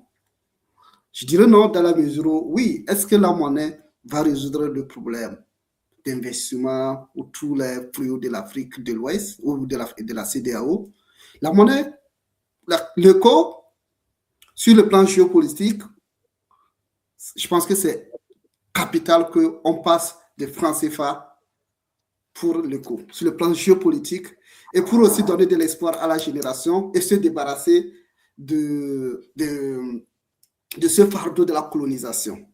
Je pense qu'il y a urgence sur ce plan, il y a urgence de ne pas encore donner du travail à nos futurs enfants, de se battre encore pour changer le franc CFA comme l'a fait nos prédécesseurs. On a vu la mort, l'assassinat de plusieurs dirigeants. Je pense que M. Cédric a parlé de comment il s'appelle, le président Kadhafi, mais ce n'est pas Kadhafi seul. Si on prend le premier président togolais, au lendemain, selon l'histoire du Togo, au lendemain, on devait proclamer la monnaie togolaise. Il a été assassiné. Vous avez raison. Oui, il y a plusieurs présidents, les Kwame Nkrumah, si je ne me trompe pas. Donc, tous les dirigeants qui se sont opposés au franc CFA ont été affrontés par non seulement les États-Unis, les grandes puissances, si je peux le dire. Aujourd'hui, c'est symbolique. Le franc CFA, l'éco est plus symbolique que l'impact réel économique ou politique et autres. C'est plus sur la géopolitique et aussi alléger la tâche à la future génération pour essayer de se battre pour d'autres choses. Vous voyez, aujourd'hui, les Chinois ne se battent pas pour ça. La France a été colonisée. On ne parle plus de la colonisation. Je pense que c'est en Afrique de l'Ouest et plus précisément dans la zone Ivoire qu'on parle de la colonisation. Je pense qu'il est temps qu'on fait la paix parce que même la génération actuelle, c'est-à-dire européenne, qu'on accuse de colonisation, c'est leur aïeux qui nous avait colonisés. Je pense qu'il est temps qu'on se pardonne tous et chacun reconnaît ses erreurs et qu'on passe à autre chose. Et on ne peut pas passer à autre chose tant qu'il y a le franc CFA et tout. Mais est-ce que ça va résoudre le problème? Non, je dirais non, parce que je peux prendre des exemples microéconomiques sur l'espace CEDEAO. Prenez l'exemple du Ghana à côté et du Togo. Le Ghana a sa propre monnaie. Est-ce qu'il y a trop de différences entre le Ghana et le Togo? Non. Est-ce qu'il y a trop... Regardez les pays qui sont souverains monétairement. Est-ce que ces pays, ils ont presque les mêmes problèmes que la majorité des pays africains? Pour dire que la monnaie, oui, c'est important. La monnaie vient, ça peut donner la confiance. Plus la résilience, ça va plus créer la résilience et approcher le peuple. Parce qu'un même peuple, une même monnaie. Vous voyez, ça nous approche plus, on se sent encore plus unis, on se sent encore plus les enfants de la CEDEAO. C'est plus sur côté résilience et l'approchement de la population sur le plan psychologique. Maintenant, les faits réels, Ce n'est pas la monnaie seulement qui doit résoudre. Parce qu'il faut aussi construire des infrastructures. Pour attirer les investisseurs, il faut les infrastructures. Si on a une monnaie, on n'a pas de route, on n'a pas d'aéroport, on n'a pas de port. Si on a des routes, il y a encore la corruption. Au niveau de l'administration, difficile, même pour les locaux, c'est difficile de créer des entreprises. Est-ce qu'on peut attirer les investisseurs? Donc la monnaie, ça ne peut pas résoudre ce problème. Les problèmes d'inégalité, est-ce que c'est la monnaie qui doit résoudre? Ça, c'est la volonté politique et surtout une vision claire. Aujourd'hui, moi, je suis optimiste dans la mesure où j'aimerais passer de cette monnaie de là. Parce que je parle en tant que celui qui consomme les francs CFA. Et entre-temps, j'étais au Cameroun.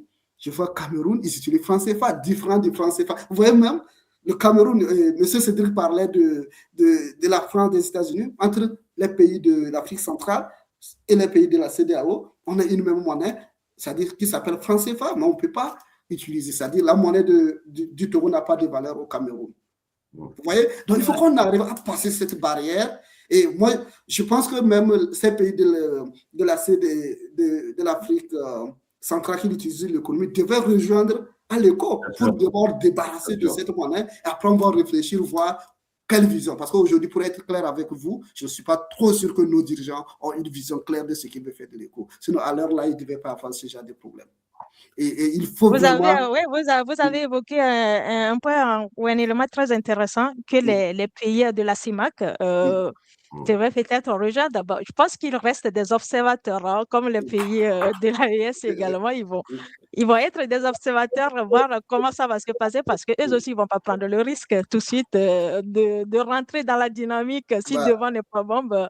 Voilà, donc sur ce point-là, je pense que voilà, il reste en tant qu'observateur et après, voilà, on verra bien comment ça va évoluer.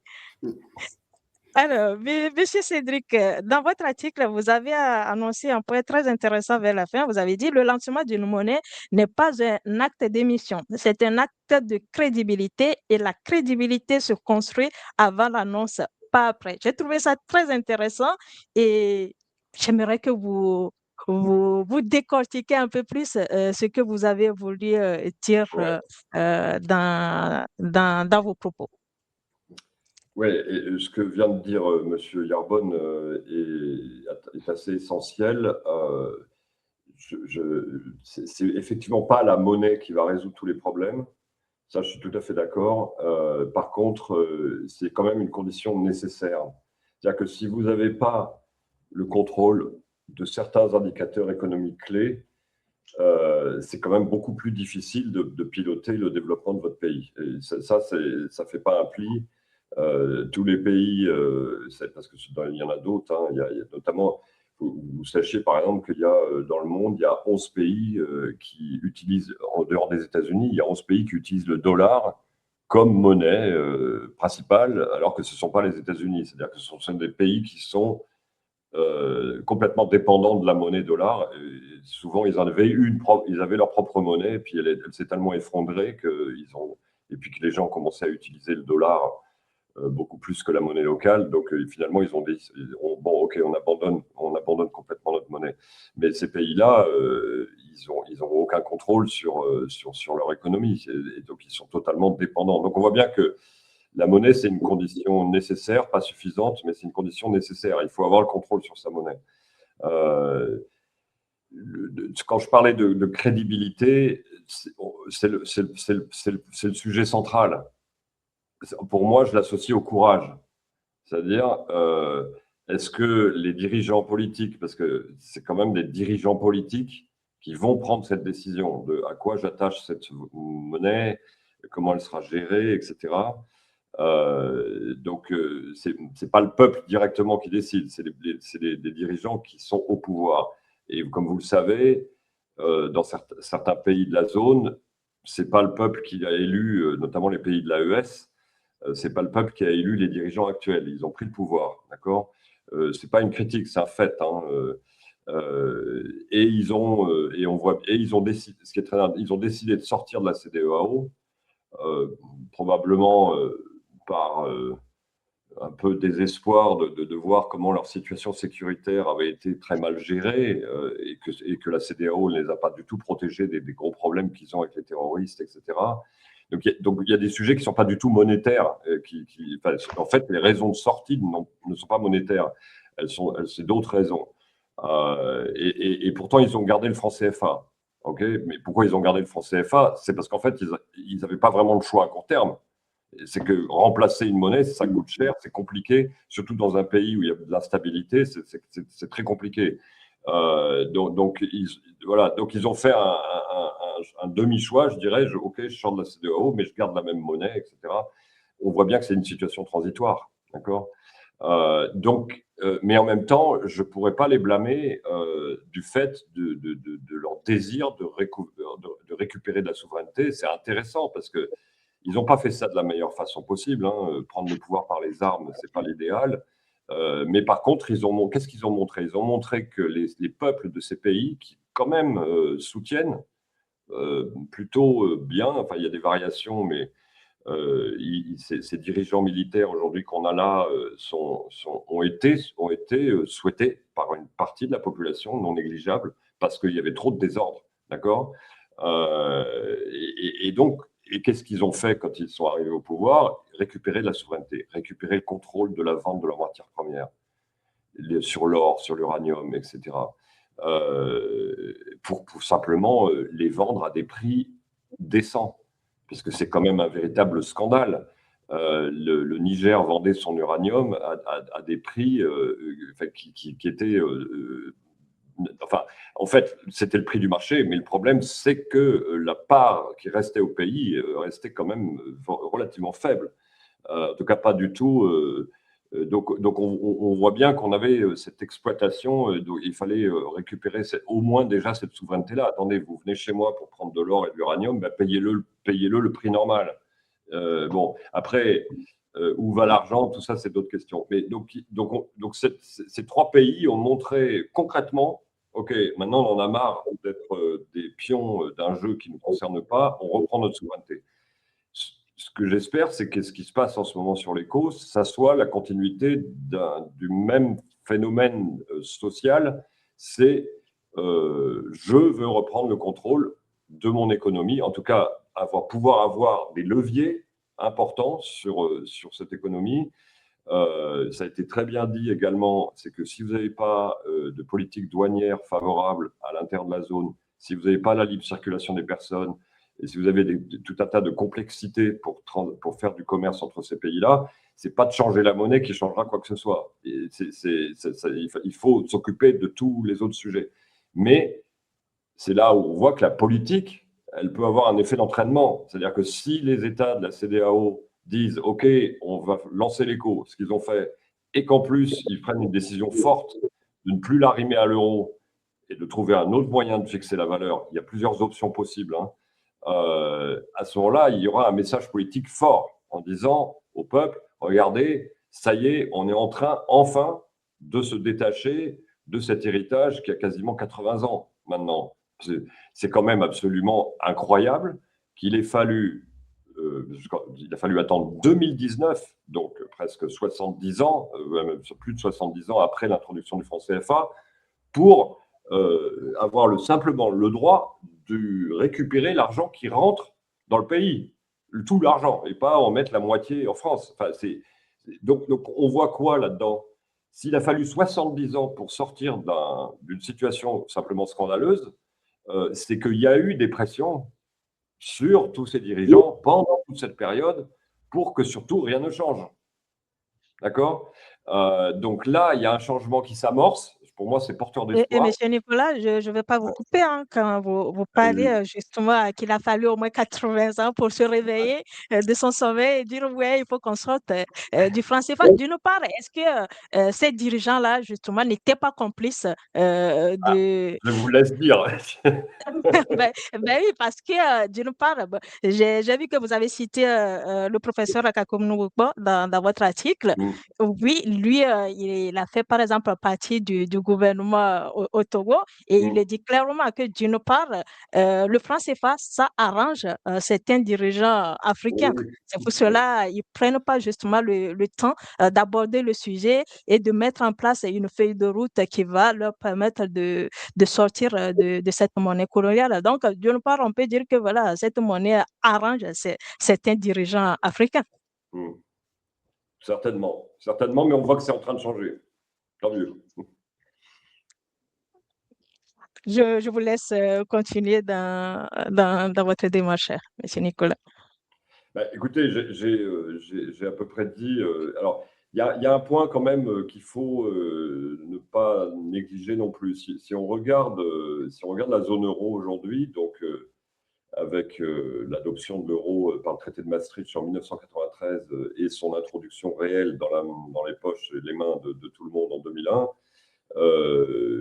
ça a facilité beaucoup de choses, et ça a certainement contribué au développement économique en Europe. Mais ça n'a pas empêché des gros problèmes. Par exemple, la crise de 2011 en Grèce, où il a fallu que les États européens arrivent au secours de la Grèce, alors que la Grèce avait l'euro. Donc avoir une monnaie commune ne vous protège pas des problèmes. Il ne faut pas raconter des histoires aux gens non plus. Pourquoi la Grèce, enfin, si on revient sur cette histoire-là, la Grèce a été très mal gérée et surtout elle a été très mal conseillée. On sait maintenant que des banques américaines comme Goldman Sachs ont manipulé les statistiques économiques de la Grèce et que ça a accéléré la chute, d'accord. Bon, donc la Grèce étant dans la zone euro, il a eu un espèce de parachute, c'est-à-dire finalement, comme tous les autres pays ne voulaient pas que la Grèce entraîne, la chute de la Grèce, les gros problèmes qu'il y a eu entraînent toute la zone euro dans sa chute, ils ont refinancé la Grèce. Bon, donc ça assure peut-être un filet de protection, mais ça veut dire quoi? Ça veut dire qu'il faut qu'il y ait une entente politique assez forte entre les États qui partagent une même monnaie. Il faut qu'il y ait des mécanismes de gouvernance et de prise de décision qui soient efficaces et coordonnés avec des gestions de la majorité ou l'unanimité. Parce que vous voyez, si vous avez des décisions à l'unanimité, c'est très compliqué de faire bouger les choses parce qu'il faut que tout le monde soit d'accord. Et on a ce problème-là en Europe. Sur certains sujets, il y a des besoins d'unanimité, etc. Donc, en fait, les questions de gouvernance sur, comment je gère cette monnaie, comment je pilote les politiques budgétaires, que j'aligne les indicateurs économiques sur l'inflation, etc., sur la dette, etc., pour faire en sorte que tout ça se fluidifie, il faut qu'il y ait une entente quand même assez forte et il faut qu'il y ait une volonté de solidarité et d'entraide entre ces pays. Sans ça, ça risque de capoter. C'est-à-dire qu'au premier incident, alors on va démarrer, tout le monde est beau, tout le monde est gentil, on a une nouvelle monnaie, super et tout. Et puis, il y a un pays qui a un gros problème pour des raisons qui peuvent être des fois complètement exogènes, du style une catastrophe naturelle, d'accord, qui détruit une partie du pays. Au Maroc, il y a eu un énorme tremblement de terre. Quand vous avez quelque chose comme ça, il faut réinjecter de la liquidité très rapidement. Il ne faut pas attendre 3 mois que tout le monde ait pris une décision pour venir aider les personnes sinistrées. Donc, quand il y a ce genre d'événement, est-ce que cette gouvernance sera capable d'être réactive et de prendre les bonnes décisions, notamment pour aider un pays qui serait temporairement dans une difficulté? C'est ça les vraies questions de fond. Et donc, c'est ça qu'il faut poser aux politiques. C'est est-ce que vous êtes d'accord pour travailler ensemble et résister à l'influence de tout le reste du monde? Parce qu'il ne faut quand même pas oublier, aujourd'hui, et c'est toujours le cas, l'Occident, un peu les Chinois aussi, on ne va pas les écarter, un peu les Russes, profitent de la faiblesse politique de beaucoup de pays africains pour venir acheter des marchandises à des prix cassés. Et surtout, éviter que la valeur ajoutée, c'est-à-dire la transformation de matières premières en produits finis, se développe trop en Afrique. Parce qu'en fait, la valeur, elle est là. Quand vous vendez le kilo de cacao à certains prix de départ de l'agriculteur, et que vous voyez ensuite le prix du carré de chocolat en Europe, c'est x10 ou x20 le prix qu'on a payé aux producteurs de cacao. Je suis désolé, mais tout homme politique sensé qui défendrait son peuple devrait lutter contre ce truc-là. Et aujourd'hui, ils ont beaucoup de mal, parce que le prix du cacao, il est fixé en Europe, il n'est pas fixé en Afrique. Si vous avez une monnaie souveraine qui couvre un large spectre de pays, vous avez la puissance pour dire, attendez, non, maintenant, les prix du cacao, c'est nous qui allons les fixer, ils sont en écho, et vous payez tant. Ah, ça change les jeux, d'accord ? Donc, espérons qu'il y ait ce courage-là et surtout qu'il y ait la volonté de s'unir pour régler réellement les problèmes. Encore une fois, la monnaie ne règle pas tout, mais elle permet quand même. La monnaie, ça reste le pouvoir le plus puissant. Il est avant les médias, il est avant l'exécutif, le législatif, le judiciaire. Parce que si vous contrôlez la monnaie, vous contrôlez tout le reste. D'accord ? Donc, on voit bien ici l'enjeu énorme auquel on se fait face. C'est historique. C'est historique. C'est-à-dire qu'à un moment donné, ça fait 80 ans, et là, on prend une décision de lâcher la bride. Donc, c'est pour ça que je trouve ce débat passionnant, et je trouve malheureusement qu'on en parle encore très, très peu dans les médias. Hein. Vous y contribuez, c'est bravo. Mais il faut que ce débat s'élargisse très nettement, parce que ça détermine le futur de toute la zone et de tous les peuples de cette zone. Tout à fait. Merci beaucoup, Monsieur Nicolas, pour tous ces éléments que vous venez de partager avec nous. On a fait presque plus d'1 heure et demie. Chers auditeurs, si vous nous suivez actuellement, n'hésitez pas, si vous avez des questions, à nous les mettre dans la section des commentaires. Et si vous voulez aussi partager avec nous vos réflexions, vos impressions autour de ces débats, n'hésitez surtout pas. Nous sommes presque arrivés à la fin également de cet échange. Et quelques dernières questions pour Monsieur Yarbom et puis Monsieur Abadjane. Alors, quelle décision ou quelle option vous paraît efficace, on peut dire optimale pour l'éco? Qu'est-ce que vous proposez en termes de solutions ou de perspectives pour l'avenir de l'éco? Je donne la parole à M. Abadjane. Merci beaucoup, Rose, encore une fois pour avoir organisé le live et de me permettre aussi de m'exprimer. Du coup, maintenant, pour répondre à ta question, en fait, lors des interventions précédentes, j'avais relevé quelques points que je voulais vite fait apporter mon avis là-dessus rapidement. C'est notamment par rapport à la question de la décolonisation qu'on en parle, et puis qu'il faut se pardonner, et que, en fait, la position, ce n'est pas que quelqu'un veut faire la guerre à qui. L'Afrique, ou bien dans la culture africaine, c'est le savoir-vivre. C'est que tout le monde, la terre appartient à tout le monde, et tout le monde doit savoir habiter en paix, peu importe là où la personne habite. Mais si les conséquences ou bien les impacts de la colonisation existent toujours et qui ont des impacts sur la vie des populations, il faut qu'on en parle et qu'on lutte contre ces systèmes qui arrivent, qui restent encore, qui sont là et qui maintiennent les populations dans la pauvreté. Donc, parler de la colonisation aujourd'hui, il ne s'agit pas de faire la guerre à qui que ce soit, mais il y a des actions, des politiques ou bien des décisions qui ont été prises dans le temps qui sont là, comme le franc CFA dont on parle, sans même oublier que même le système économique qu'on a aujourd'hui, c'est un système économique qui favorise l'Europe et les pays occidentaux plus que le continent africain et les pays africains. Donc, quand on parle de l'ouverture à l'économie internationale, les accords du GATT, tout ça, ce sont les accords qui maintiennent les structures économiques africaines dans une situation qui ne peuvent jamais réellement se développer.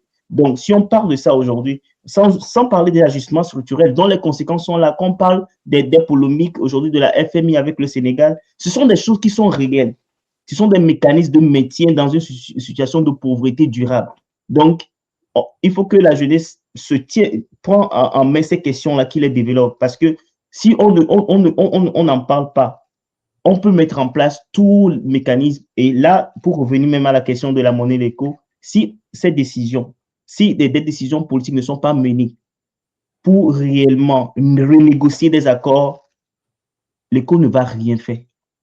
Ça ne sera que un truc politique et peut-être, on peut dire même qui est déjà saboté parce que c'est quand on prend le pas, c'est comme l'indépendance. Aujourd'hui, quand les gens parlent de l'indépendance, les indépendances ont été anticipées. Avec la perte de la guerre, je pense, du Vietnam et ensuite la guerre d'Algérie, la France a pris le pas pour donner l'indépendance aux personnes qui le voulaient le mieux. Parce que De Gaulle disait, on a donné l'indépendance, ou bien je ne vais pas me tromper sur la citation qui est l'auteur, on a donné l'indépendance à ceux qui le voulaient le moins et on l'a retiré à ceux qui le voulaient le plus.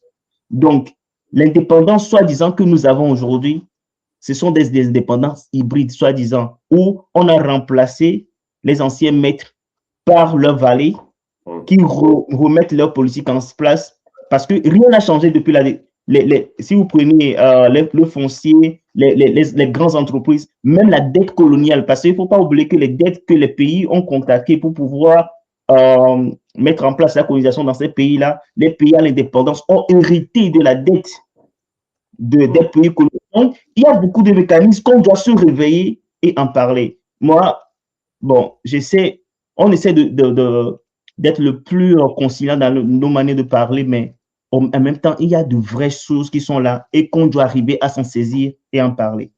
Donc, maintenant, pour continuer dans qu'est-ce qu'il faut faire réellement, je dirais d'abord, il faut que l'Afrique même réfléchisse à son système économique qui convient à sa population. Parce que, je reviens toujours sur le fait que aujourd'hui, le système dans lequel nous sommes montre ses limites. Et l'Afrique doit avoir l'intelligence de pouvoir anticiper, d'apprendre des erreurs que les autres ont déjà faites. Il ne s'agit pas de copier. Moi, je ne vais pas dire, pour mettre en place un système économique comme la récitation, il faut mettre en place une union douanière, une union économique, une zone, ensuite avoir une monnaie. Non. Il faut une étude de fond. Personnellement, moi, je dirais, ce n'est pas encore le moment. Je suis totalement d'accord qu'il faut changer les cours, mais il faut être assez stratégique. Il ne s'agit pas de changer du jour au lendemain. Il faut mettre en place les structures. Il faut prendre les décisions. Il faut avoir le courage politique de faire des actions. Supposons même qu'on arrive à aller vers une réelle union douanière et une zone économique. C'est déjà un grand pas avant d'arriver à la monnaie. Parce que la monnaie sera qu'une conséquence des structures qui sont déjà posées. Donc, il ne faut pas mettre comme on dit, le charrue avant le bœuf. Il faut mettre en place, il faut créer les conditions pour aller vers la monnaie. Parce qu'on peut changer dans les faits, qu'on change le nom, mais après, la population va le sentir. Parce qu'à partir du moment où la monnaie ne permet pas de résoudre les problèmes du quotidien. Et le pire, il faut savoir que ça va demander des coûts pour remplacer toute la production monétaire qui est l'actuelle. Donc, ça va coûter beaucoup plus cher. Tant que la population n'a pas son mot à dire, la corruption dans laquelle nous sommes, parce qu'on peut dire, OK, on n'est pas prêt, mais on va se jeter à l'eau. Mais on se jette à l'eau quand on a les moyens de sa politique. Et puis quand on a des personnes de vision qui sont capables de pouvoir prendre les bonnes décisions quand il le faut, comme l'a dit M. Cédric. Un pays ne serait pas en train de couler et il faut attendre des processus administratifs avant de pouvoir prendre des décisions. Tout la monnaie va... Et puis on va se moquer de nous après. Est-ce que ce n'est pas vous qui voulez passer à l'éco? Sans oublier le sabotage, parce que le cas de la Guinée à l'époque, il faut reconnaître que la Guinée a été inondée de faux billets. Pour sa monnaie, de pouvoir tenir. Donc, il y a des mécanismes. Même vous savez que le Mali, à l'époque aussi, a changé de monnaie. Mais le Mali était obligé de revenir au sein de l'eau parce que le même mécanisme qui a été utilisé à la Guinée a été utilisé là. Donc, tant qu'on ne met pas encore les bonnes bases, le problème est là. Le problème, ce n'est pas de changer de nom, mais le problème, c'est de prendre les décisions politiques qui mettent en place, qui créent des conditions. Il faut avoir le courage politique de mettre en place des structures et que la monnaie ne soit qu'une conséquence de cette bonne politique et de bonne gouvernance. Merci beaucoup, Christophe, pour tous ces éléments toujours très, très intéressants et pertinents. Alors, Monsieur Yerbom, quelle est la solution efficace, optimale, ou qu'est-ce que vous proposez pour cette nouvelle monnaie qu'est l'éco? Merci. Monsieur Abéguéné, je pense qu'au début, j'étais d'accord, très, très d'accord avec vous. Mais je pense qu'il y a certains, je ne suis pas trop d'accord. Parce que, vous voyez, pour moi, cette monnaie ne doit pas résoudre, ou bien ne peut pas résoudre les problèmes de l'Afrique de l'Ouest. Parce qu'il y a beaucoup de choses qu'on a citées, je ne dois pas répéter, parce que ce n'est pas la monnaie seule. Je pense que Cédric a su bien développer, ce n'est pas la monnaie seule. Il y a beaucoup de facteurs aujourd'hui qu'il faut corriger. La corruption, on commence par la corruption. Et vous allez parler de notre ex-ministre qui parlait, qui disait que, au fait, le franc CFA arrange les dirigeants. Oui, je dirais oui, ça les arrange, mais n'oublions pas la pression que ces dirigeants ont. Ils ont une pression énorme qu'ils ne peuvent pas se décider de dire du jour au lendemain, je dois me débarrasser de franc CFA. Il faut une unité, il faut qu'ils décident ensemble. Or, ce qui n'était pas le cas depuis des années. Aujourd'hui, on parle de plus de 70 ans. Je pense que si tous les pays, je pense que Thomas Sankara avait dit que s'il est le seul à refuser de payer la dette, il sera tué. Et malheureusement, comme les autres pays n'ont pas suivi, il a été tué. Donc aujourd'hui, je pense que c'est une volonté et une chance pour ma génération qu'on puisse en 2017, même de façon progressive, de quitter le franc CFA à aller vers l'éco. Pourquoi?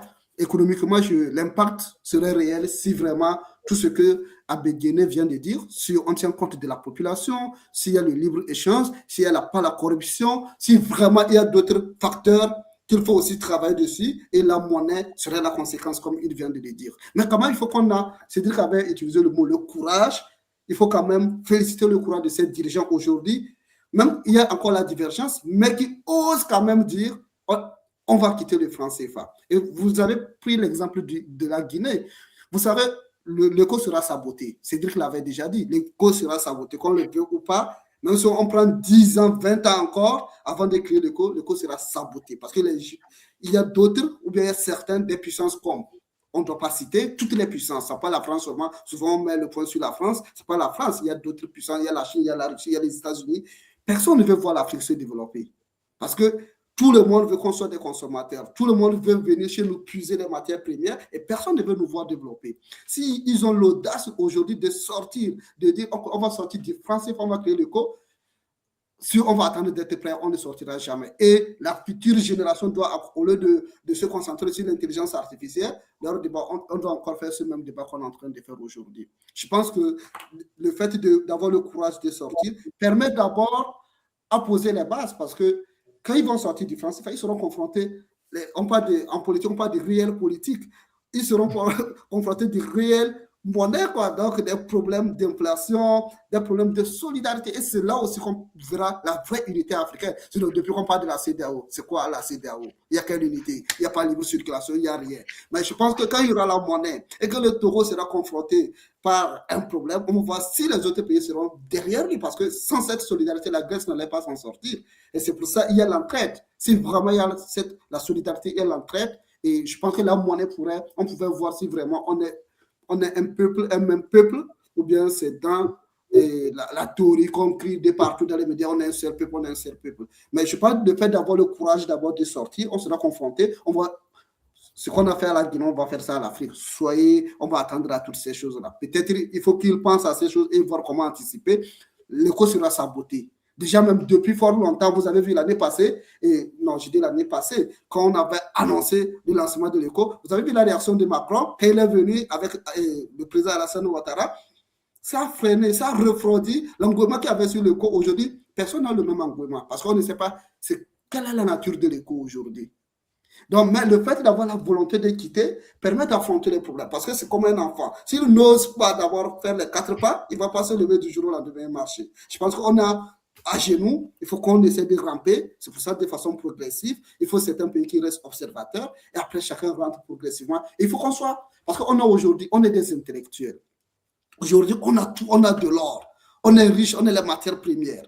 Aujourd'hui, Il faut, parce que si on a la monnaie, si on a cette vision de créer la monnaie, il faut aussi créer les champions nationaux, les champions d'Afrique. C'est-à-dire, il ne faut pas que les investisseurs, on ne doit pas chaque temps regarder les investisseurs venus de l'Europe, venus de la Chine, venus de la Russie. Il faut qu'on arrive à créer les champions nationaux. Du moment qu'on arrive à créer les champions nationaux, on sait qu'on arrive à contrôler l'argent. C'est-à-dire l'argent qu'on doit produire à l'intérieur de nos pays, l'argent doit circuler à l'intérieur. Vous voyez l'Europe ici, on te fait un virement de 2 000 € par salaire, c'est beaucoup, mais tu dépenses tout en Europe ici. Alors qu'en Afrique, quand eux viennent, bah, par exemple, c'est quand un Russe vient, il met son entreprise, s'il fait 10 milliards de bénéfices, il rapatrie sa monnaie. Donc, vous voyez que... Merci beaucoup, M. Yarbom. Nous sommes talonnés par le temps. Donc, voilà, je vous laisse encore quelques secondes pour clôturer. Pour clôturer. Ok, merci. Bon, peut-être je termine ma phrase. Donc, comme je disais, aujourd'hui, je suis optimiste et j'encourage nos États d'avoir cette audace, ce courage de passer à choses, comment dirais-je, de passer de franc CFA à l'ECO et aller vers la résilience économique et se préparer à toutes sortes de conséquences. Et c'est par cela qu'on va pouvoir trouver quelle structure, quelle nature, comment on va orienter cette monnaie. Ça prendra beaucoup d'années et je pense que je reste optimiste. Il faut qu'on en parle et je pense que c'est ce que vous êtes en train de faire. Il faut que la jeunesse aussi, c'est ça aussi aujourd'hui le problème.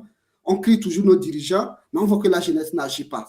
Le pouvoir est au peuple. Le pouvoir est à la jeunesse. C'est à nous de mettre la pression sur nos États. Merci beaucoup, M. Yarbom.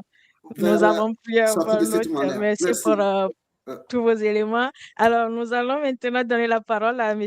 Nicolas pour nous faire part de ses dernières impressions sur cet échange. Écoutez, c'était très intéressant. Je suis favorablement impressionné de voir que l'opinion que j'ai, je ne suis pas la seule à l'avoir. On était globalement quand même assez d'accord sur le fait que si ECO il doit y avoir, il doit être réellement souverain. En tout cas, il doit prendre des décisions de gouvernance et de fixation de la valeur qui montrent une volonté de souveraineté. Ça, je crois qu'on est assez tous d'accord là-dessus. Je voulais juste ajouter une dernière chose qui a fait l'objet d'un second article que j'ai écrit suite au premier. Il y a un autre facteur dont on n'a pas du tout parlé ici, mais qui est quand même important.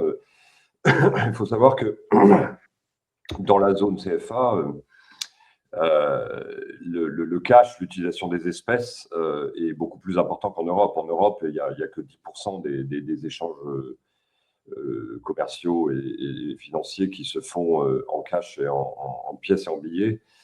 Évidemment, dans la zone CFA, c'est beaucoup plus important. Mais il y a un autre phénomène récent qu'il ne faut surtout pas négliger, c'est le développement de la monnaie électronique et notamment des portefeuilles comme Wave, Orange Money et d'autres qui ont permis de l'inclusion financière à large échelle. C'est-à-dire de pouvoir proposer des services financiers de base à des gens qui n'y avaient pas accès. Parce que je vous rappelle aussi que on n'a que 30% des gens qui disposent d'un compte en banque dans la zone, avec un pays comme le Mali où c'est que 4%. Donc ça veut dire quoi? Ça veut dire que si changement de monnaie il doit y avoir, la question de changer les billets et les pièces, elle est fondamentale puisque c'est le premier usage aujourd'hui.